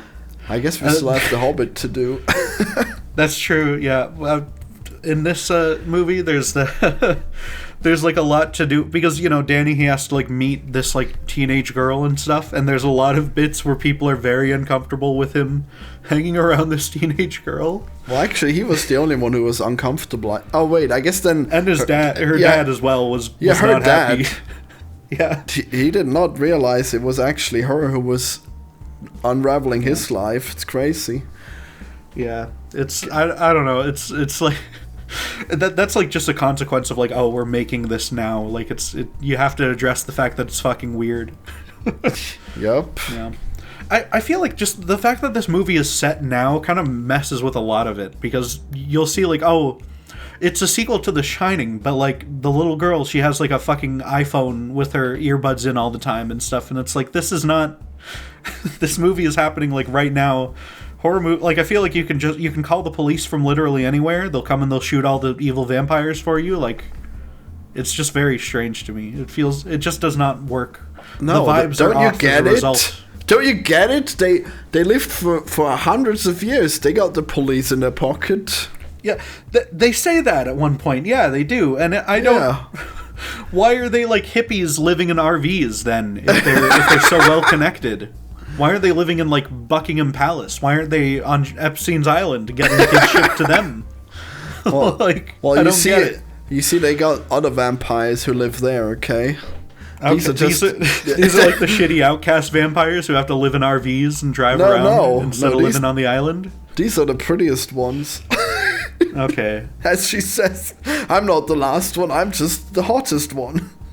Yeah. There's the bit where like the 15-year-old girl confirms to her that she's the most beautiful woman, and whatever. Well, I mean, she just had a crush on her, I guess. I don't know. Rebecca Ferguson, she's up there. She's pretty hot. I would not say she's number one hottest person in the whole world, though. Okay. No, she's just out of the vampires, but like that little girl definitely liked her. I don't know why. I don't know what they're going for with that fucking like the pedo hunter little girl vampire. I just don't understand any of that. It's so weird. It's such a weird thing to have in this movie. And then she just tattoos these pedos. Does this tattoo even say anything about them being pedos? No, like, it doesn't. It's just like they got bit by a viper. Yeah, I thought she would write like pedo on their cheek. That would work, right? That would be good. But I guess not. Yeah, it's like Inglourious Bastards, but instead of a swastika, it's just like 2 lines. Yeah, I don't get it. She didn't have time enough in the cinema to tattoo them properly. Yeah. I didn't realize Rebecca Ferguson is actually also... I knew I'd seen her in other stuff. I didn't remember that she was specifically Paul's mom in the Dune movies, so that's interesting. Wow. Well, in the newest ones, crazy. Yeah, and the two... You keep, like... I'm not talking about the 80s Dune movie. She's I guess she would have been 40. A child, yeah. Yeah, she is younger than that old Dune movie, so... I always need this clarified, okay? Okay. I don't understand why no one talks about that David Lynch one anymore. God, I can't believe it. I can't believe they remade a movie that was probably less pretentious, and now everyone loves the new one. Oh my fucking god! You're just assuming. I think part of it is just you let your anti-reviews like ideology get to your head, and that dictates some of how you feel about these things. I think. No, it doesn't. It was an incredibly boring movie. I don't know how I'm the only one seeing this. Your assumption is, the critics, they did not like this old one, so it must be better. And it's like, no, that's retarded. That's awful way to view things. No, I don't feel it that way at all. I just haven't seen the old one yet. But I mean, like, I'm assuming it's more of a standard movie, which the new one has like specific ways of just wasting your time that I hate. You see, David Lynch is. You would think David Lynch is incredibly pretentious. Okay, I know you would. You would not enjoy anything. Well, I know that they have like cheesy ass special effects. And I know that the worms are iconic, so I think the old Doom movies are probably fun, but whatever. David Lynch is he's like a crazy guy who makes he makes movies that are like The Shining and sort of their level of like obscurity and. Well, I know that a Dune movie will have like a lot of story going on, and I'm pretty sure that's like one of the things that is known about these movies is that they have like a lot of story. So I think I'll be fine.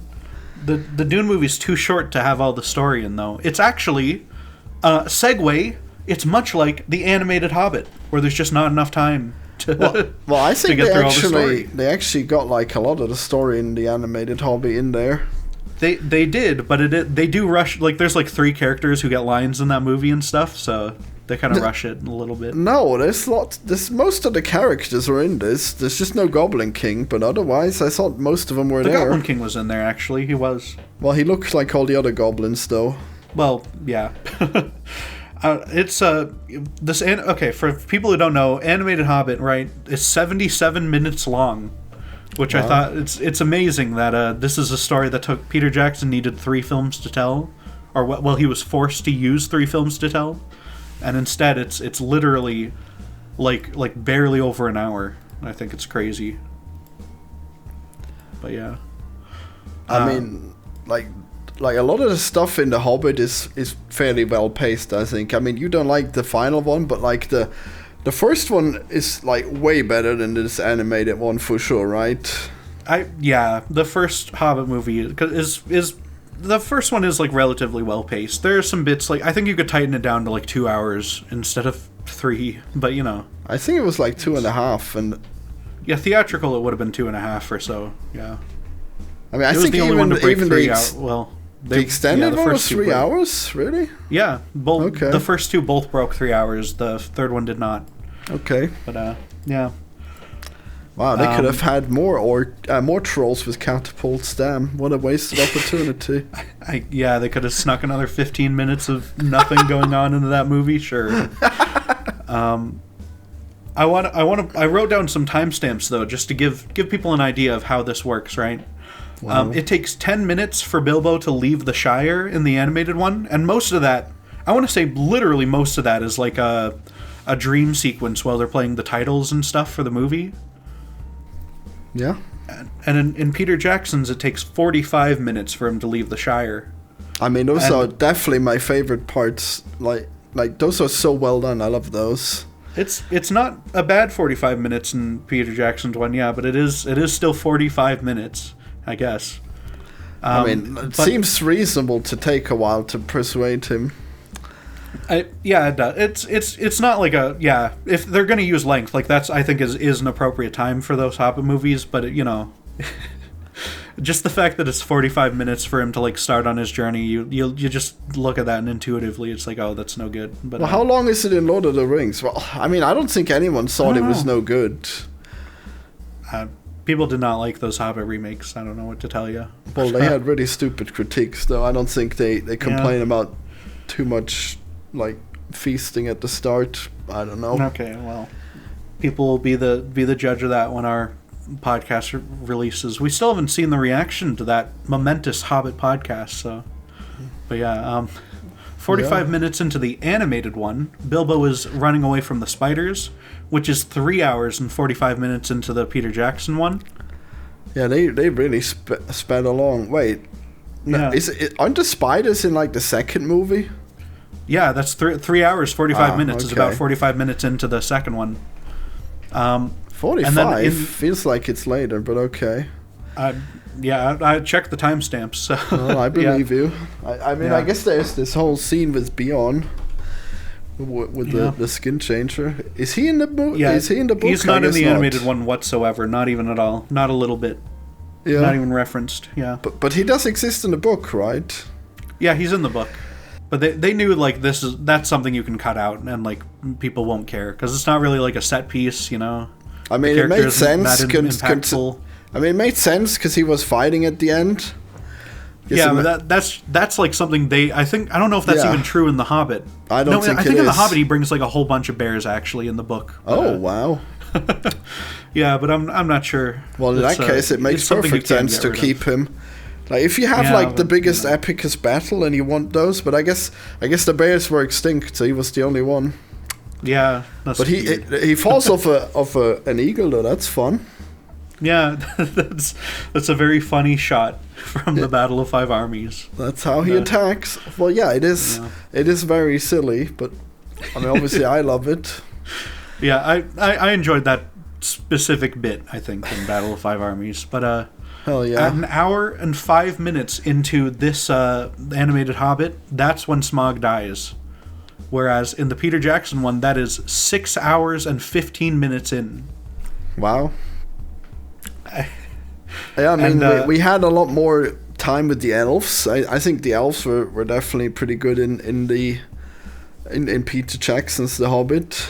They were neat, but I mean, we went over. They didn't explain like the whole motivation for one of them for no reason, even though they had 9 hours to do it. They just didn't bother.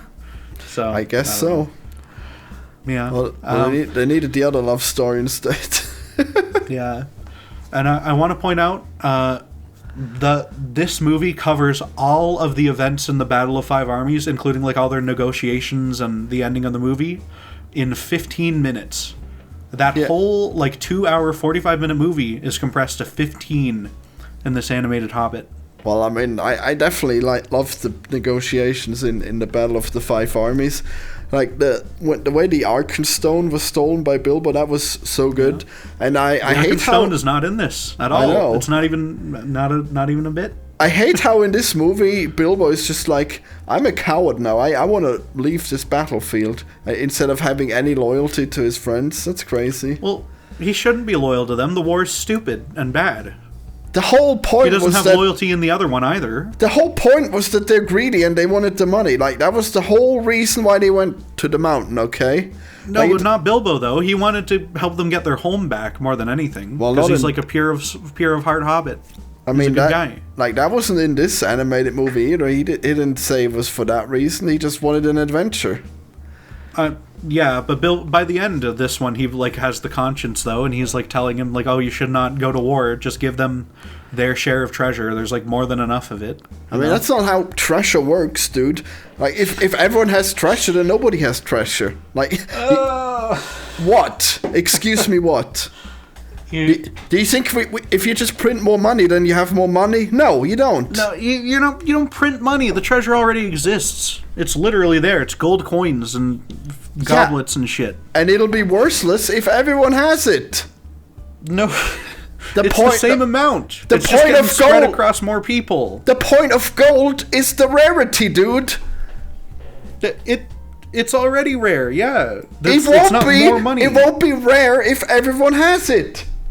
Oh my god! There's not more gold being entered in. I guess there is more entering into the supply that was previously off the table, maybe. Yes, so, like, specifically. Yeah, but already, like, the dwarves are going to be selling that to people anyway. Like, it's shit's going to enter the whole supply chain. No, I guess they do. They hoard it. It's fucking stupid. Dude, okay, they're assholes. It's they're not bad people. Stupid. You don't You're get not more. Supposed to, you don't get more more gold. To like Thorin and think he's correct. You're not supposed to, Florian, in any version of The Hobbit. Well, you're just crazy with wealth. You're just delusional about how money works. His money drives him insane and turns him into a horrible person who attacks his fucking friends. It's bad. I don't think he attacked his friends in this one. You know what? Much like Stephen King was so pissed off that The Shining held up a mirror to him, you hate that your favorite movie, The Hobbit, holds up a mirror to you and shows you the worst parts of yourself, okay? That doesn't make any sense. You're the one who thinks that the gold should just be split. You're like Bilbo being a dumb idiot in this fucking movie. It's like, the humans killed the dragon. They deserve a share. They did the work. Like, okay, I guess maybe, but I love how I love how Soren just says, that's a technicality. because he's a prick. I like that he's properly a bushy beard and like 90 years old in this one too. I like that like he's way too old. It sucks. He's supposed to be old. Apparently, these movies take place, like, all the flashbacks from the Hobbit movies are like fucking like 100 years, 200 years before. So he should look old. He's old as fuck. No, if these dwarves live like 500 years, then they don't need to be older 200, okay? That's stupid. If they live 500 years, then they should still age between 100 and 300. Like, he should at least look like he is like 50 or something, right? I mean, he definitely looks like he's 50. He looks like he's 25 with a nice, perfect beard in the Hobbit trilogy, okay? That's fucking insane. How old is who's that actor?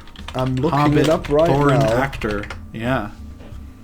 Richard Armitage. How old is he now? He's 52 now, which means he would have been 40 filming The Hobbit. But he doesn't look 40 though. He looks so young. I mean, I didn't think he looked young. He still looks like he's like 30 in like new photos of him. So this guy, I guess this guy just, I guess, you know. If Thorin's played by him, he can be a hobbit or a dwarf that just doesn't age very badly, I guess. Perfect. Fine. Sure. I mean, I definitely really like him. Okay, I think he really portrays Thorin well. I mean, I didn't like some of the writing for Thorin, but I mean he's definitely way better than the animated, really old one. Like he's no fun. What are you eating? You're eating on my podcast? What are you eating? You know my throat is sore, okay? It's just a bonbon. okay. It cracks me up that they're called bonbons there. I think that's very funny. It's a Valta's original, okay? Okay, yeah. It's the best bonbon. I don't know why it's called a bonbon. Well, it's called a zuckerl, okay? It's like a sweet. Okay, I mean like bonbon is a thing that's here as well, but it's like that's like what you expect, like your weird British grandma. What do you call them? Or something. We call them hard candy. Really? Wow. Yeah, because they're candy that is hard. Okay, I guess I'll try to use that. I think it's funnier if you don't, but I guess it's up to you. You know, it's just okay, like Backflash. It's a good one. Yeah, maybe I'll just be like Pops from regular show. It's like, you guys want some lollipops instead of money? Woohoo! Would you like a bonbon? Yeah, that's very good. That would be good. You should just be just like him in real life. Yeah. Yeah. Pops is too generous, though. You have to match his generosity too, I think. I will not part with a single coin. God damn it. Was that line in this animated one? No, I didn't realize. I don't think so. Lame. Yeah. That's definitely one of the best lines. Yeah. I want to point out all the long scenes, the two long centerpiece scenes of this animated Hobbit are also the best scenes of the Peter Jackson one, and they use all the same dialogue. So really, it's just Tolkien's scenes. Yeah, I was surprised. It's the Gollum scene and the Smaug scene. It's like same lines and everything. Well, I didn't like the Gollum scene in this one. Jeez, that Gollum. I mean, obviously you can't have Andy Serkis, but Jesus, that Gollum was hideous. He's supposed to be hideous. He's Gollum. I mean, he's also immortal. Like, Jesus, put some spring in his step. Why is he such a slouch? He's gross and weird. He runs pretty quickly when you see him run for a minute. Wow, just for a minute. Yeah, he does run. He does not look spry. He doesn't look spry in the Peter Jackson one. Well, I think he's pretty acrobatic. He does act acrobatic, but honestly, that seems. It seems like he should be a little more feeble to me in the whenever he's jumping around in Lord of the Rings, because he's excited like a dog. He's empowered by the rings. Yeah, I guess I don't know. It's weird, but I really like the Gollum scene in this. I like his voice especially. It's very gravelly and creepy. You're supposed to kind of hate it, but I think it's good. I mean, it's such a drag. Jesus, What do you mean? Like his voice. Wow. Like you can't rude. You can't just be just beat up an old Jesus. This man is 500 years old and you're making fun of his voice. I mean, I guess all the characters really sound ignorant. really old and annoying in this one. Everyone kind of has the same 70s TV guy voice that they're putting on and stuff. It's really funny. Like Gandalf's oh, now, children, please don't run in the hallways. Yeah, he's got that going on. I hate how Gandalf was just planning on leaving them. What an asshole. Was he? Yeah, he was like, oh, I'm already late because of you fools. I gotta go. Oh. He's got to go have an extended Lord of the Rings prequel that takes 45 minutes for no reason. Yeah. Well, at least there was urgency in that it. one. In this one, it's just I gotta go. Bye. So long, suckers. Yeah. You know, this isn't an official adaptation. I know. Well, at the time, this The Hobbit was through some weird U.S. legal quirk. It was in the public domain. Yeah, I know. So, I saw I think I had an off-brand comic that my mom read to me. Okay, yeah. For The Hobbit? Yeah. Hobbit comic? Why not just get the book? Maybe it was the book. I don't remember. I think it was a comic though. Huh. I don't know. I don't know anything about the comics for the Lord of the Rings saga, but yeah, there's a. I want to point out Bilbo is a little bit of an asshole in this specific adaptation. Yeah, I thought so. Yeah, he's well. You think so because he speaks reason to Thorin, and you don't like that. But I'm more so he I remember him like stepping on Gollum's head for some reason. That doesn't happen. I think that happens in the book, but in this, like, he doesn't like look upon Gollum with pity. He's like, "Oh, ta-ta," and he just steals his shit and runs away. So. Well, he also didn't like try to kill him, so that's actually less of an asshole move. Well, he didn't try to kill him in the other one. He like held the he did. the sword to his throat for a second, but he didn't try to kill him. That's when you're planning on killing someone.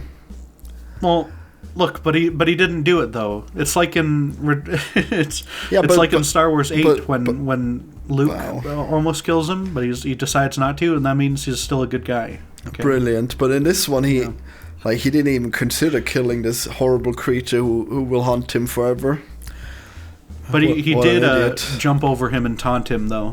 Yeah. And he taunted Smog for no reason. He like pissed him off. He's like he takes off the ring and he like, "Oh, look at this shit I'm stealing." And he's stealing like the dumbest like cup in the whole thing. It looks like crap, but he's very mean about it for no reason. He like antagonizes him into attacking Lake Town. But then probably killed like dozens of people in the fires and stuff, and he doesn't care. Yeah, but then in the trilogy, Bilbo just throws the treasure around and wakes up Smaug that way. That was also terrible. Well, in that one, he's like remorseful at least. You get at the end of Desolation of Smaug, you get the famous shot where he goes, "What have we done?" And then it cuts to Ed Sheeran. You know, that's my favorite scene in that movie. It's epic, yeah. Yeah, he really fucked up there. Yeah. I don't know. The bird was stupid. I can't believe they put the bird in. I guess it's probably in the comic, in the book, right? The bird is great and should have been in the Peter Jackson one. Oh yeah, dude, the bird is totally smart and it's gonna tell about the dragon scale. Cool.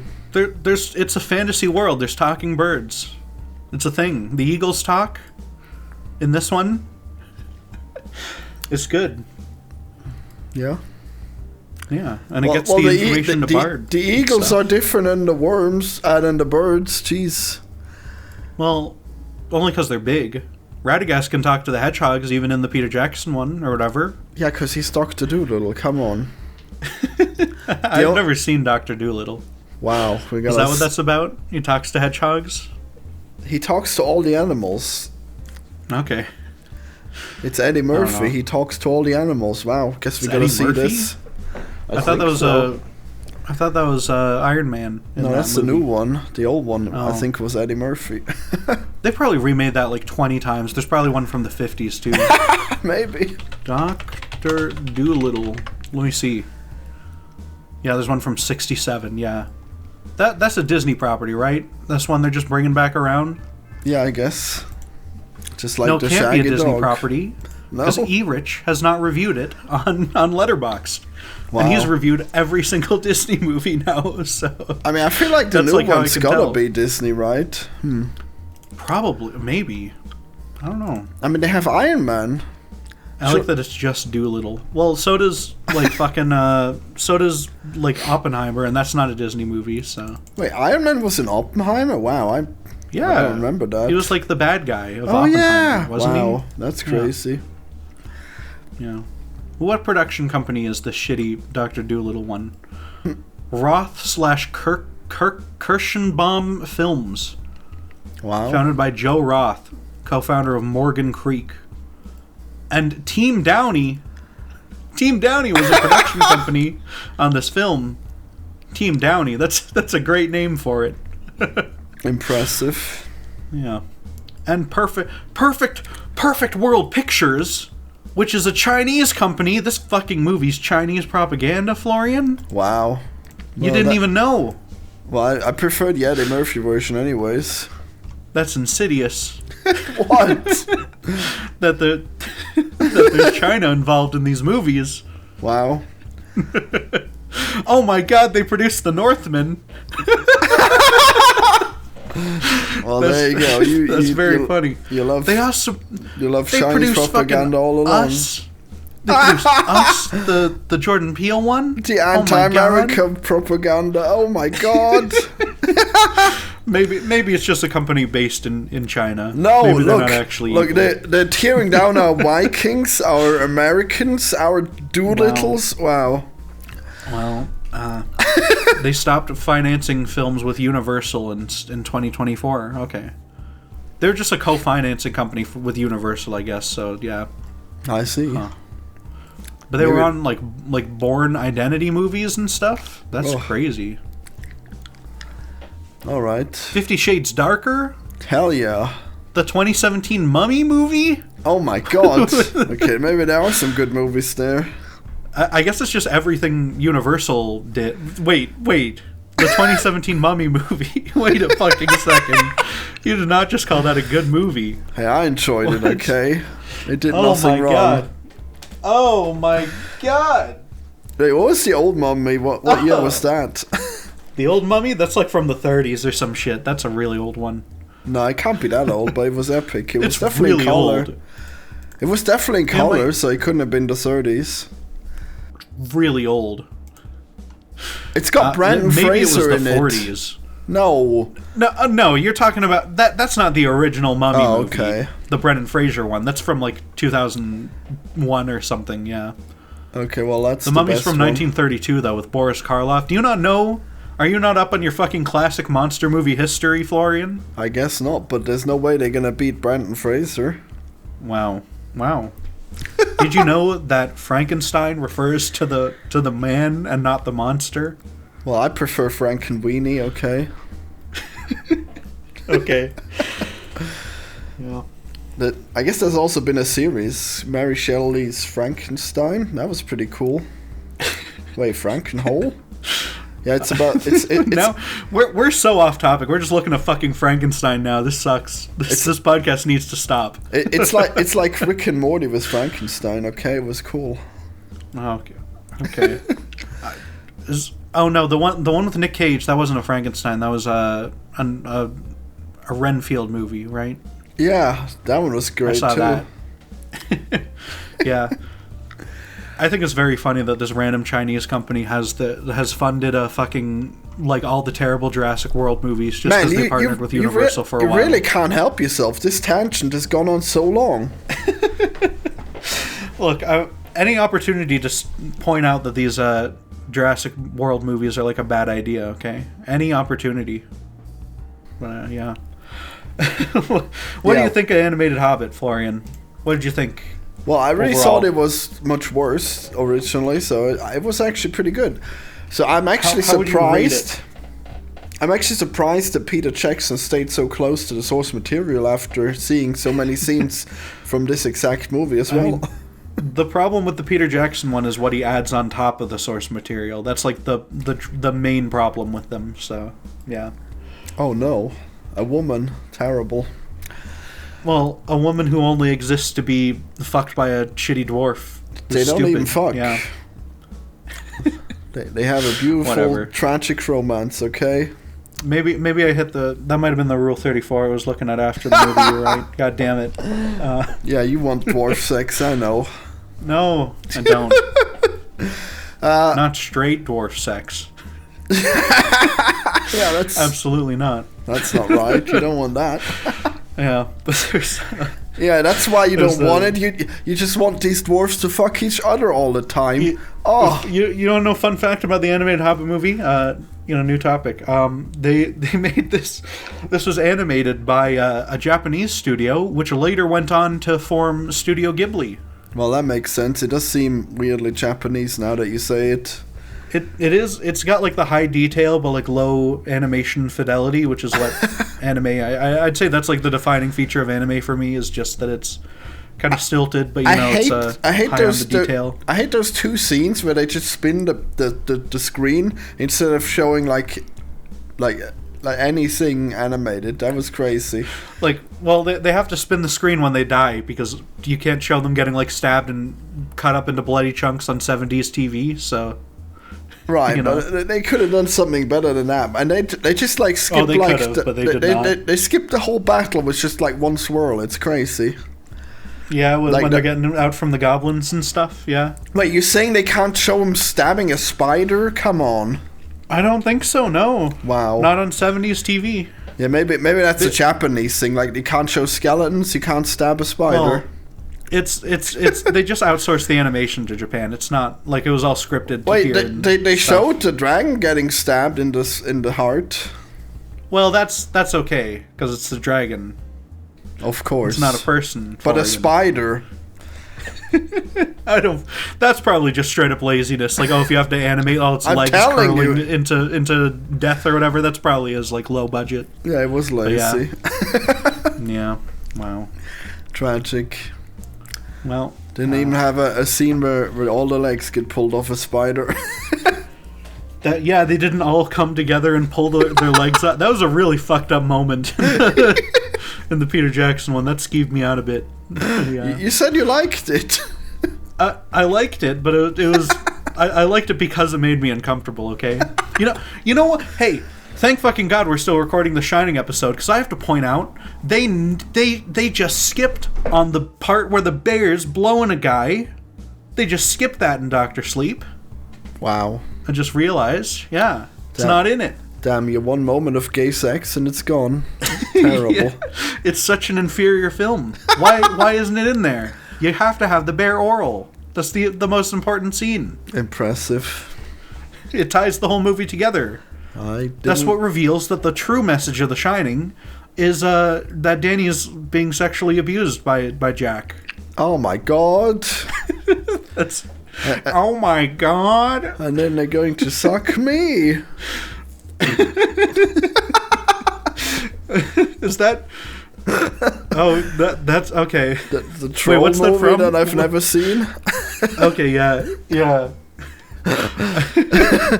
I was trying to think, is that a reference to something I've done? But no, that's We Can Suck the Bull Squid is what I put into the world. So Wow. that's unrelated. I guess I gotta rewatch your channel at some point. Jeez. That's not even on my channel. That's on Richter Overtime's second channel. So, yeah. Richter After Hours, We Can Suck the Bull Squid. It's the best thing I've ever been involved with on the internet. Wow. You're gonna show me?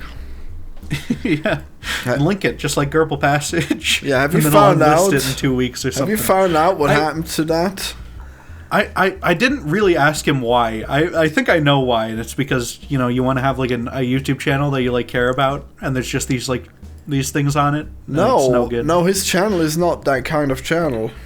He puts a lot of effort into all his videos. They don't get like a ton of views, but they are all high effort and good videos. Does I'd say, he? outside of Gerbil Passage? Yeah. They're also short. Yeah. Are they? Well, are they even they can be remotely good? short. What? Are they good in any way? What are they about? Yeah. He's very good. He did like the best tutorials on how to make Half-Life 1 maps and stuff. Wow. Yeah. Gotta preserve that one. Okay. Oh yeah, okay, Florian. Fucking what are you doing on your channel, on the Anti-Reviews channel, huh? Yeah. On the like. You're talking to me. Yeah. I can't have these tutorials with podcasts or whatever else on the channel. Yeah. I don't know. If I were him, I would have left them listed, but I don't know. That's up to him. Wow. Yeah. Impressive.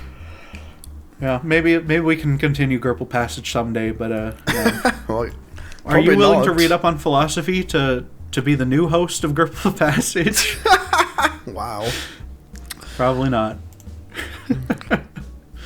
I mean, I'm like the slowest reader. You should read up, and then we can discuss it.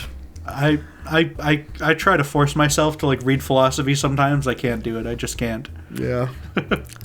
There's so much like pre-required knowledge and stuff. You literally have to go back to like read ancient Greek shit. It's not good. Wow. Not a good situation at all. Yeah. Yeah, just watch Philosophy Tube, Philosophy Tube does not discuss philosophy very much. What? I've been misled. That channel's mostly just politics. It's not very much actual philosophy. It used to be more so, but not anymore. So. Yeah, makes sense. Yeah. Florian, I reviewed August Underground. Have you ever seen this film before? Is it I a reviewed duck? this on Letterboxd. August Underground? Yeah. Is it a duck? No, it's a movie about two horrible, depraved Midwestern perverts who rape and kill people. I don't know. Good to know, I guess. It's a very, very realistic found footage film. Well, I definitely don't want to see a found footage film. You don't want to watch this movie where it's just people being horrible and killing women for no reason? I mean, not if it's found footage, no. Okay. If it were filmed like a normal movie, you'd be up for it though. Yeah, I mean, I'd probably be fine. Like, I saw something Okay. pretty similar called Irreversible, but it was just like Yes! the whole movie was... I was gonna say we should do fucking Irreversible. I loved I Irreversible. already did that That's like one! Oh, where'd you do that? Kino. Did you? Yeah. On Is It Kino? Oh no, not Irreversible. Fuck. Fuck. Oh, I wrote Irreversible in my review too. I'm gonna have to change it. This High Tension is the one I want to watch. I mixed those up because they're both part of the new French extremity movement. Ah, jeez. Well, I don't like subtitles either, you know that. Well, too bad. The fucking Irreversible had subtitles. I know, that was the worst part of it. Yeah, well, we're doing High Tension, okay? Like, I didn't This even- is like the best like extreme French movie ever made. Okay, but then you have to do the prequels. I'm not doing 3 prequels for you to do High Tension, okay? Dude, if I have to read subtitles, you're doing 3 prequels. We already did 3 Hobbit movies in exchange for fucking You wanted fucking those. The Shining. No, I didn't. Yeah, you forced did. me to You do the begged Hobbit me. trilogy. You begged me to do You it. forced me to do the Hobbit trilogy. It's not true. You purpled my nurples, okay? No, it's not true. Not true. You're so wrong. But yeah, we should do High Tension. It's a very good movie. Yeah, I mean, I guess the Hobbit animated movie was really good for its time, but Yeah. I mean, like, That's what we were obviously talking the about. new one is just too good on every level. Like, everything is so good Yeah. about it. Wow. Yeah, who would have guessed? Wow. You know who made this? The company behind it. They also made Frosty the Snowman and all those classic, wonderful little Christmas stop motion movies. Okay. Never saw those. Yeah, they're way worse. They're really bad, actually. Makes sense. Yeah, this is genuinely like the best movie this production company was ever involved with. So, yeah. Yeah, and they just had to follow the script. They just did what it was written. It's crazy. Yeah, it's only good because it's a Tolkien movie. Yeah. Yeah. It would not be good without that. So, you know, that's just how it is sometimes. Yeah, so. just think how many like books there are that are really epic, and you could just make a movie about them any point. Yeah, I don't know, but instead, you know, they're gonna keep making Stephen King adaptations forever. Well, he instead does of good keep books. he does keep making books. You know that. Well, they're Yeah, usually but they're good. like bad. Wow. This book, I don't know. I don't believe that Stephen King is like a super good author. Honestly, I just don't buy that. His short stories are better than like full length books from him. So, yeah. Well, have you read the books? I have not actually fully completed one of his books, but Wow. I read like a decent chunk of the It book, and it was not. I did not care for it that much, really. Well, the thing is that I also hate like a lot of these things. Like, I hate It. I hate Carrie. Who else? What Wow. else did he make? Probably a lot of stuff I hate. Christine with the living car. I haven't seen it. Oh wow. Pet Cemetery, Cujo, I mean, I guess The Mist. I guess I like the new Pet Cemetery. Oh my fucking god! I We need to end this podcast. I'm gonna get mad. I haven't seen the old one. I mean, I didn't like think it was great, but I thought it was alright. You know. You know, Pet Cemetery and Doctor Sleep and It Chapter 2, they all came out in 2019. Perfect. 3 like Stephen King adaptations. And Doctor Sleep is so easily the best one of those 3. And it made like the worst money at the box office. It like flopped really hard. So Yeah, it's a stupid name. I gotta tell you. You gotta that's probably it. Honestly, that probably is the reason. It's called fucking Doctor Sleep, which like it works within the movie, you know, because he's dealing with these hospice people. That's another thing. When he's in the fucking hospice thing, and there's like the cat, right? You know what that is? Yeah. Oh god, That's it's like Shining. Stephen. No, that's Stephen King read this fucking like news story about this cat that predicts people's death. I remember this circling around and stuff. And the reason for the cat in the real world doing it was because when a patient got like extra sick, they put like an electric blanket on them, and the cat liked the electric blanket. and that's it. That's now awesome. that's like, it's like an implied mystical element to this fucking Shining sequel now forever, I guess. So. I mean, yeah, it sounds like the one guy who appeared in his room, you know, the black guy. That's true. Yeah. Yeah. Yeah. It's. I mean, animals, they always have like this extra. They have a bit of ESP or whatever. You know, they can tell when aliens are coming in movies. They can tell the ghosts are around, so that it works. But like, it is. That is so funny. He is only doing it because of this specific news story that came out around the same time. I mean, that's so funny because like animals are like incredibly stupid. Like they would not know what the fuck is going on. It's pure instinct. Okay. Oh, it's yeah, pure sure. instincts. Like the only thing you could think is like maybe they know earthquakes, you know, but everything else they are so clueless. Yeah. But then I guess that the Egyptians think like, oh yeah, cats they know the dead, they shepherd the dead or something. My mind is not working today. Okay, maybe that's where it's from. Okay, not that story. What was I saying? There was something else. Fuck. Oh yeah. I don't know. You know, if Danny hadn't died, I think eventually he would have started sucking the souls out of the old people. Okay. Yeah. So I guess it's good he died.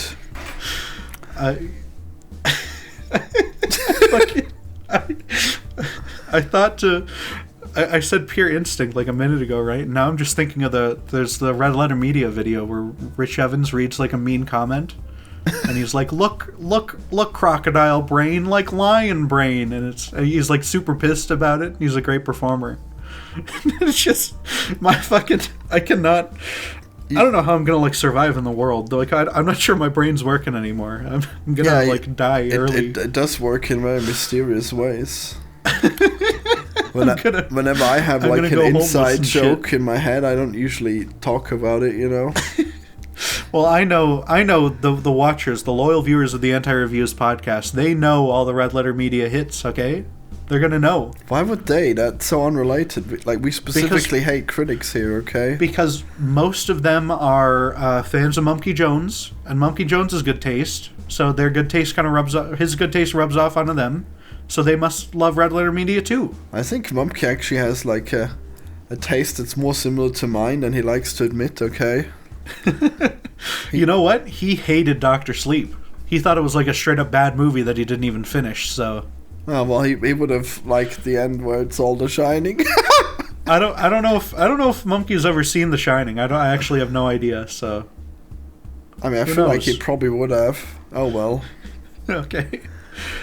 He hasn't seen fucking Godfather. Neither have I though. So I can't say shit. Twice I tried watching Godfather, and I thought like, okay, I'll just go and watch The Sopranos. Okay, like I can't do it. I need The Sopranos.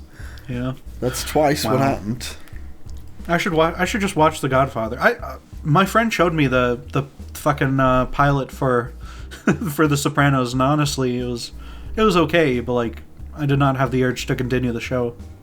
I mean, then you're really gonna hate The Godfather, I guess. But I guess if you do watch it, maybe we should review it one day. Sure. That's like a 3-hour movie, right? God damn it. We gotta pick like 90 minutes, okay? We gotta stop doing this. Yeah. I guess so. Yeah. That's why next time we're doing The Ring. You're gonna watch all 4 of The Rings? Yeah, it doesn't really solve the problem because I'm gonna have to watch like 5 of these fucking Ring movies just because I want to be informed on like all the Japanese ones that came out before the American one. But yeah. Fucking weeb shit. It's not weeb shit, it's J-horror. Okay? Unrelated. Otaku. It's not true.